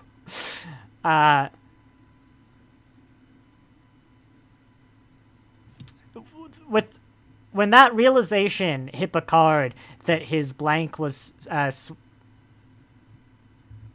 What I think this person's written the thing, but this person loved when Picard started barking orders after realizing, what was fully happening. He's like, that's the Captain Picard I remember. Hopefully we get a good old-fashioned lecture. That's what I was saying down the line. Actually, the Picard I remember was bad, horrible with kids. But, Sneed's listed known associates. Morn, Quark, and Brunt. There we go, reference. She said to trust nobody, and you basically brought everyone. Yeah, I brought that up as well. I'm actually going to put this in the chat, the link to the Reddit. I'm not here to hate or rag on it or anything, but no, most modern Trek I don't really like. I still do like to discuss it, though. Yes, I am not here to hate. This is why I stopped Season 2. It was getting into just hate. That's why I stopped reviewing Season 2. But I do try now... we started with positivity, and there's the things I like, but, when it doesn't work... You helped me get the rare crow I wanted, thank you. You're welcome. Yes, they're playing Stardew Valley. It's better than Season 1 and 2, that's positive. It is far too early for me to say, because this episode made me worry about what they'll do with the legacy characters. Bear in mind, Season 2, at the end of Episode 3... had a meh episode 1 and a really good 2 and 3. So, they tend to start off good. Appreciate that Jack,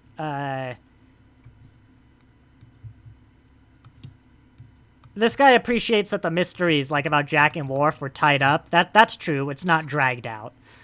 We're starting to get a big glimpse of what everyone is meant by saying that Shaw will be a favorite by the time it's all said and done. Oh, yeah. Thought Sneed looked great. Yep.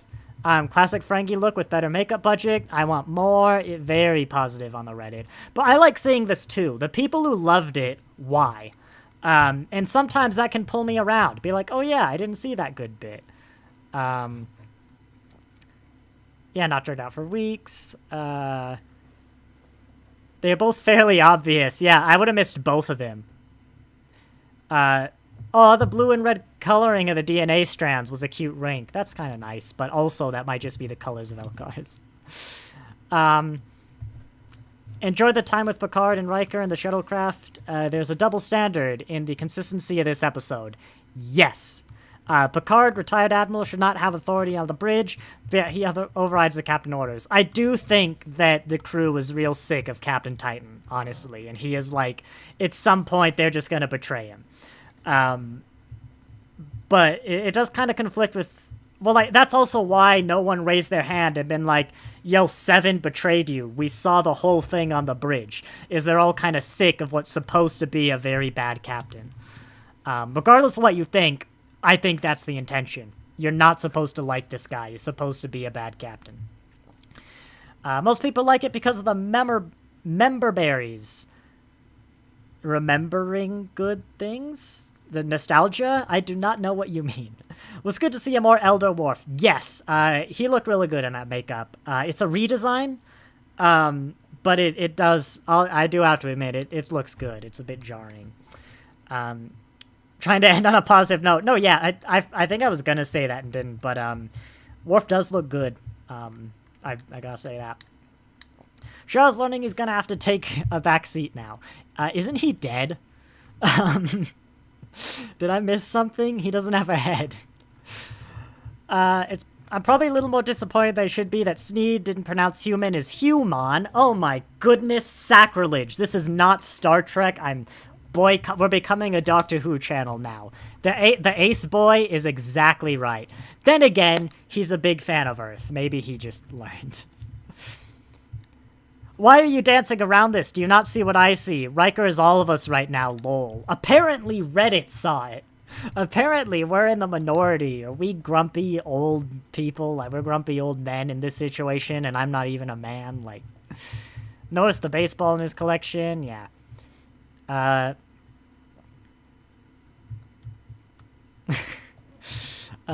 Memories is nostalgia, yes. Well, that's the thing, is that's where this episode fell short for me, is its handling of legacy characters. I don't know, like, yeah, am I a bitter old man? I've been an old man for as long as I can remember, but, you know. 321 Monkeys references, alright. James Cole is an alias for Jack. Splinter, the drug Ruffy takes, is how it tears you apart and pulls you back together over and over again.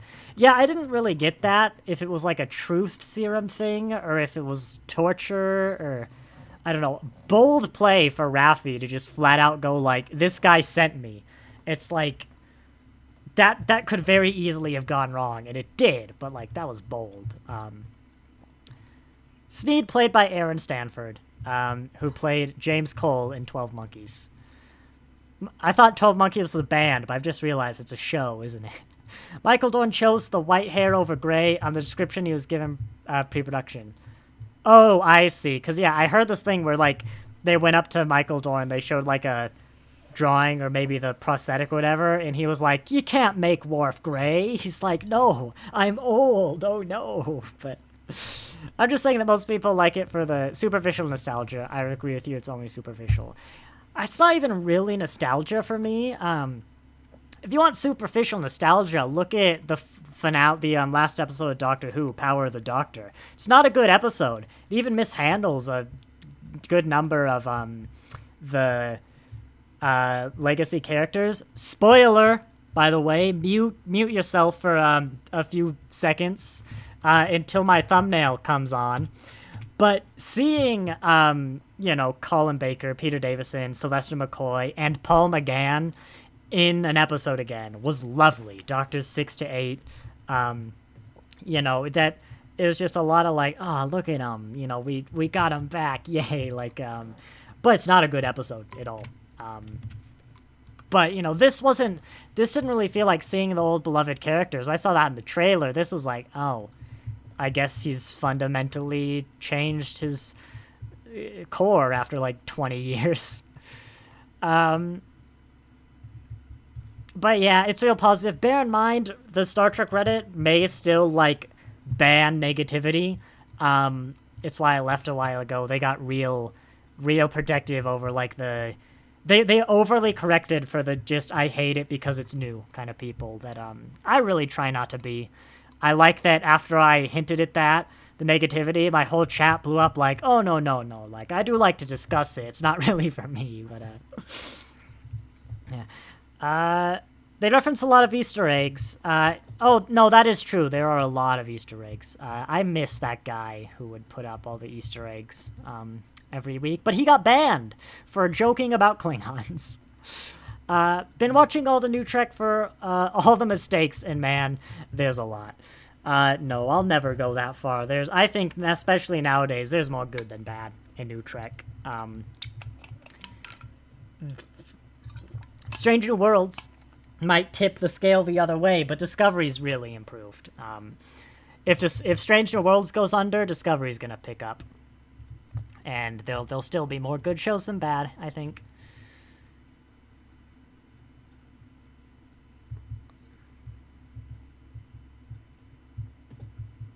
What is it?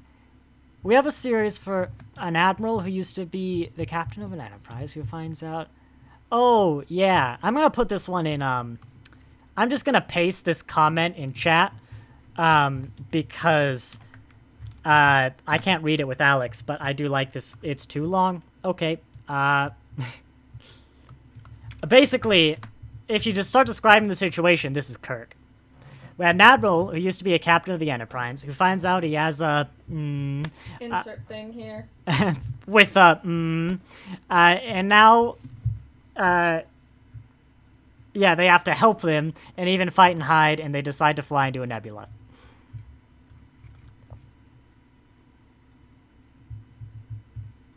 Wait, someone pointed out to that Alex shouldn't. Why are you here? Stardew Valley isn't loud enough for you to not hear me. There, I turned it up. Not only does Jack have the accent, he apparently uses French sentences on occasion, and where the hell did he pick these things up? Like, where did he pick these things up? Stranger Worlds is a hit and miss. Stranger New Worlds was good, but I remember the bad. I think it was more good than bad, but walking away, I remember the bad and what it could do better. And the little I've seen about season 2 is telling me it's going to double down on what didn't work or not fix it. And so, I really don't know about Stranger New Worlds. If they looked at the problems, well, first off, agreed with me on them, and then tried to fix them, it could have been one of the best Star Treks, but because of how much praise it's gotten, I think they're not going to fix a lot of what didn't work for me, and they're doubling down on a lot of things I don't like. So it could go downhill for me, but, you know, loads of people love it, so, I mean, at least it's usually not doing the bads that, like, the real bad, it's like making a dystopia or something. Discovery picks up, you jest, madness. No, Discovery 1 and 2, god-awful. But season 3, 4, and 5, well, I haven't seen 5, but those pick up. I know a lot of people really don't like 4. They really don't. And yeah, it was too long to have so many kind of therapy talks, so to say, but I really liked 4. I'm a sucker for First Contacts, but I liked 4. I will say, though, when I watched season 3, I rewatched it for the Poorly Explained. I didn't finish it. I couldn't, which was really weird, because I went into season 3 knowing I would hate it, and I left the first episode with my eyes watering, like that scene where she's talking to the guy in the communications center, who's like, I've watched over this station for 40 years, hoping that, like, someone would come. But yeah, I couldn't. I just remembered it to finish the Poorly Explained. Disco Strange Worlds Picard, just not really enjoyable for me. Yeah, that's alright. The weird thing is, by and large, I enjoyed Strange New Worlds. It's episodic, you know, it's got bad episodes. I didn't finish the Gorn one. I know what happens, but I didn't finish it, because it was too hard to watch, but there was also one that was so good, I wrote I was wrong on a sticky note and put it on my head for the whole review. You know, it's episodic, but I found at the end, looking back, I remember the negatives stick out. And I don't know why. But I guess that means if I ever rewatch it, maybe it'll be better because I won't remember the good. But, yeah. It does seem, there's not a whole lot of discussion, though. It's kind of people, like, making a joke about a scene, or, a lot of Shaw-like, but then it's like, yeah, that was kind of good, so. I do like this. Everyone has a fair point in the argument for whether or not to turn over Jack Crusher. I haven't seen a single comment about it, but, yeah, that's why it's such a good dilemma, is we all agree what the wrong decision is, but it's so hard to do the one that we don't know if it's right. We know what the wrong one is, but we don't know what the right one is. Tone, too informal and unprofessional. Welcome to Strange New Worlds' problem. Too much drama and action. Not enough. I'm gonna have to disagree there, but it's more how they present it. Not enough talking, thoughtful problems. I do wish there was more, but again, this setup, this one did it good for me. The do we hand over Jack? And the lack of it is too pronounced for my taste, yes. We do need more. Well, Stranger Worlds has some predicaments, you know, those sort of episode dilemmas, but I do think we need more of those. But yeah, that's, I don't know. I am kind of looking forward to the next stage of television, if that makes sense. Because I'm a fan of Star Trek and Doctor Who. So, you know, I know what 60s, at least sci-fi, but like broadly what 60s television was like. I know what like 80s shows were like, you know, these kind of dramas, I guess, those sort of things. How the stories were told and everything. Then, of course, my lifetime. I know the Enterprise era, like the decade of the 2000s. I know the Marvel era. I know like the streaming stuff now. I kind of want to know, like, once everyone gets tired of Marvel and we figure, which I think is coming, and we figure out, like, where would we go next? I kind of want that, because it's around somewhere like 10 years ago or so, where it's like, the storytelling is less more for me and the kind of things I liked, so I kind of want to know, what's the next step? You know, where do we go after Marvel? Because I think that probably really defines what entertainment's been like for the past, well, decade or so, is Marvel.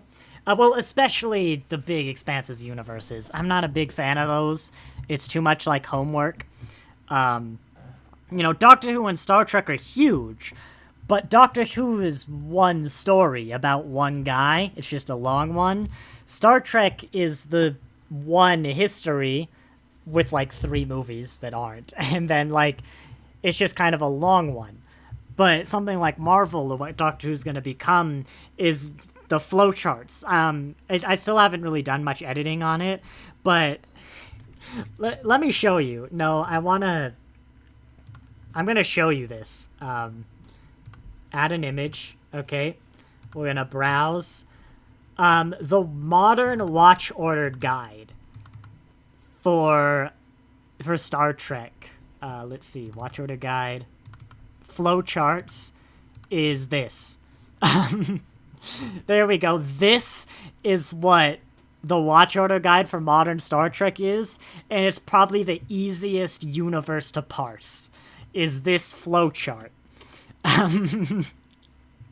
But Marvel, like, I gave up with Marvel after Infinity War because it finished, and then it's like, it's just too much. Everything's like, you gotta do all the Disney Plus shows, and it's homework, and they all interconnect. The part I don't like about Doctor Who, like with the 10th Doctor, was the other shows, Torchwood and Sarah Jane, where like they'd all show up at the end, and it's like, man, I missed out, apparently. Like, never saw those ones. But at least Star Trek, I guess because it's that history, that one history, it doesn't feel like a universe. It's just different parts in that... well, it's a universe, but not like a cinematic universe. It's just different parts of the one history, as opposed to, like, what the Marvel style is, that's, like, 30 stories all happening simultaneously. Like, just try imagine showing... Like, how am I going to show my kid the MCU? Like, there's going to be so many flowcharts. But yeah, look at that flowchart. Let's see. Season 3 is movie TNG, unfortunately. Again, it's too early. I'm not going to make judgments yet. Oh, Def, out of those, Picard Season 3 is probably the best yet. Again, you guys are too... You're too easy to start labeling it. We're only so far through. I think the Season 1 was better. It's just 2 episodes. Remembrance was great. With one exception, New Eden from Discovery Season 2. Love that episode. I haven't seen it in a long time. That's one I remember a lot of people love. And I can't remember if I don't like it or if I just, like, didn't love it, you know? Because that was one... What's the other one people love? The Sound of Thunder with, like, Saru's planet, which was, at the time, probably the most morally disturbing episode of Star Trek I've ever seen. And, like, I even Googled afterwards. I watched it, like, years after... Probably a year or 2 after it came out. Like, just to vent with people and see people complain about this episode, and they loved it. And there was only one person who was like, okay, I have to talk about this because that was the worst episode of Star Trek I've ever seen, and laid out like a 10-paragraph explanation of why it didn't work that only covered most of my complaints. Like, God, it's so weird to me sometimes what people latch onto, because like The Sound of Thunder is up there with the episode about murdering babies from Strange New Worlds. Like, it's just, oh my God, how did this get through any stage? But hey, you know, be prepared for the helm person in Strange New Worlds. She gets a more shorter haircut. Does that matter for the show? I don't really understand why this is coming up, so I guess it doesn't matter. Is that the one who didn't get an episode? Or, like, the real quippy one? Or are those the same person? Those are the same person, aren't they? Yeah. How does that stupid line, it's after... Oh, God, thank you! How did I forget? I believe it's afternoon in the Sol system. I laughed it. I think I either laughed or was like, wait, what? Like, it's not afternoon on Earth or, like, Federation Standard Time. It is afternoon in the entire Sol system. On every planet, on every moon, in the Sol system, it is noon. It is afternoon. Oh my God, thank you. That line was just, what? If she said, I believe it's afternoon in, like, Federation Standard Time, sure. I'm sure the Starfleet operates on a standard time. But, like, God, it's afternoon in the Sol system. Who wrote that? God, thank you, Stop George. Alex, this episode had a line. It's afternoon in the Sol system. The whole solar system, it's just afternoon. That's not how that would work. I know. It wasn't... Usually it's one planet, but the whole system, it's just afternoon. Thank you. As the MCU, until Feige course corrects, the franchise course is dying and folks are already walking away. I haven't, as I said, been with the MCU with Infinity War, because it just kind of ended for me. But, no, I think we've just had it for 15 years and people want something new. I honestly just think that's it. You know, it's kind of, there's a structure, people have had it, and now we want something new. And I'm looking forward to the new. Someone's just got to figure out what it is first. You will see that from time to time as you go through life, those seriously what the fuck moments happen where you're like, am I completely losing my mind here or what? Go back and watch, like, science fiction from 2000 to 2010. When, like, people didn't really understand science, like astrophysics and stuff, and you have episodes like Doctor Who where there's a planet orbiting a black hole and they're like, this is impossible. It's like, what what, it's impossible, this can't be done. It's like, but it can. It's you should probably, because it's the time period where you should know better, but people didn't really, and so there's loads of crazy, like, no, that's just... Or the 60s, I guess. It's like the 60s and the 2000s. Because, like, in TOS, whenever the engines stop and they're instantly plummeting through the atmosphere, it's like, no. Is the entire world gone mad? Terry wrote that. Terry, someone's got to... He's a guy on Twitter, right? I'm gonna go to Twitter. What's his name? Terry Men... I haven't done this since Elon Musk took over, but I am gonna go to Twitter. And... Oh, by the way, you want to know why I don't use Twitter anymore? Yeah, it's Elon Musk. Terry... Search Twitter. No, come on. Terry, I need to know. Terry Metalis, that's your word. Why did you write that line? Why did you write this line? Okay. Someone's gotta ask Terry. Been like, Terry, what the heck? Wait. Is the Titan a physical model? Because there's a picture. Look at this. Wait, can I stream this? Look at this. Is the Titan a physical model? Because props if it is, but that might just be like a stand, you know. I gotta know. I gotta know. Let me join in the praise of this pivotal moment in Star Trek Picard's Disengage, which instantly brought tears to my eyes.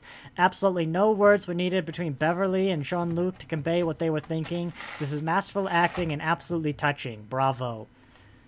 I mean, yeah, good for you, I guess, but, I'm just not seeing it. Best show on TV right now is Star Trek Picard Season 3. I happen to notice the change between episode 1 of this stream and episode 2. Wait, hang on. David Tennant and TARDIS is trending. Did we get it? No, hang on. Did we get the new TARDIS? David Tennant and TARDIS and Strange New Worlds is trending. Hang on, hang on.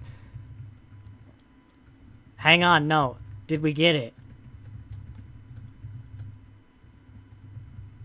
Did we get it? I'm sorry. You can sit back. You sit down.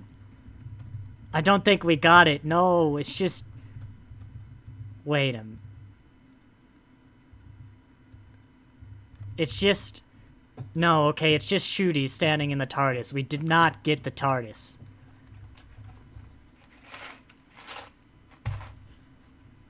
Oh, David Tennant is wearing a non-binary pin on Saturday Night Takeaway. Look at this. It's David Tennant in a non-binary pin. That's why he's trending. God dang it. Like, David Tennant and TARDIS trending simultaneously. Hang on. Season 3...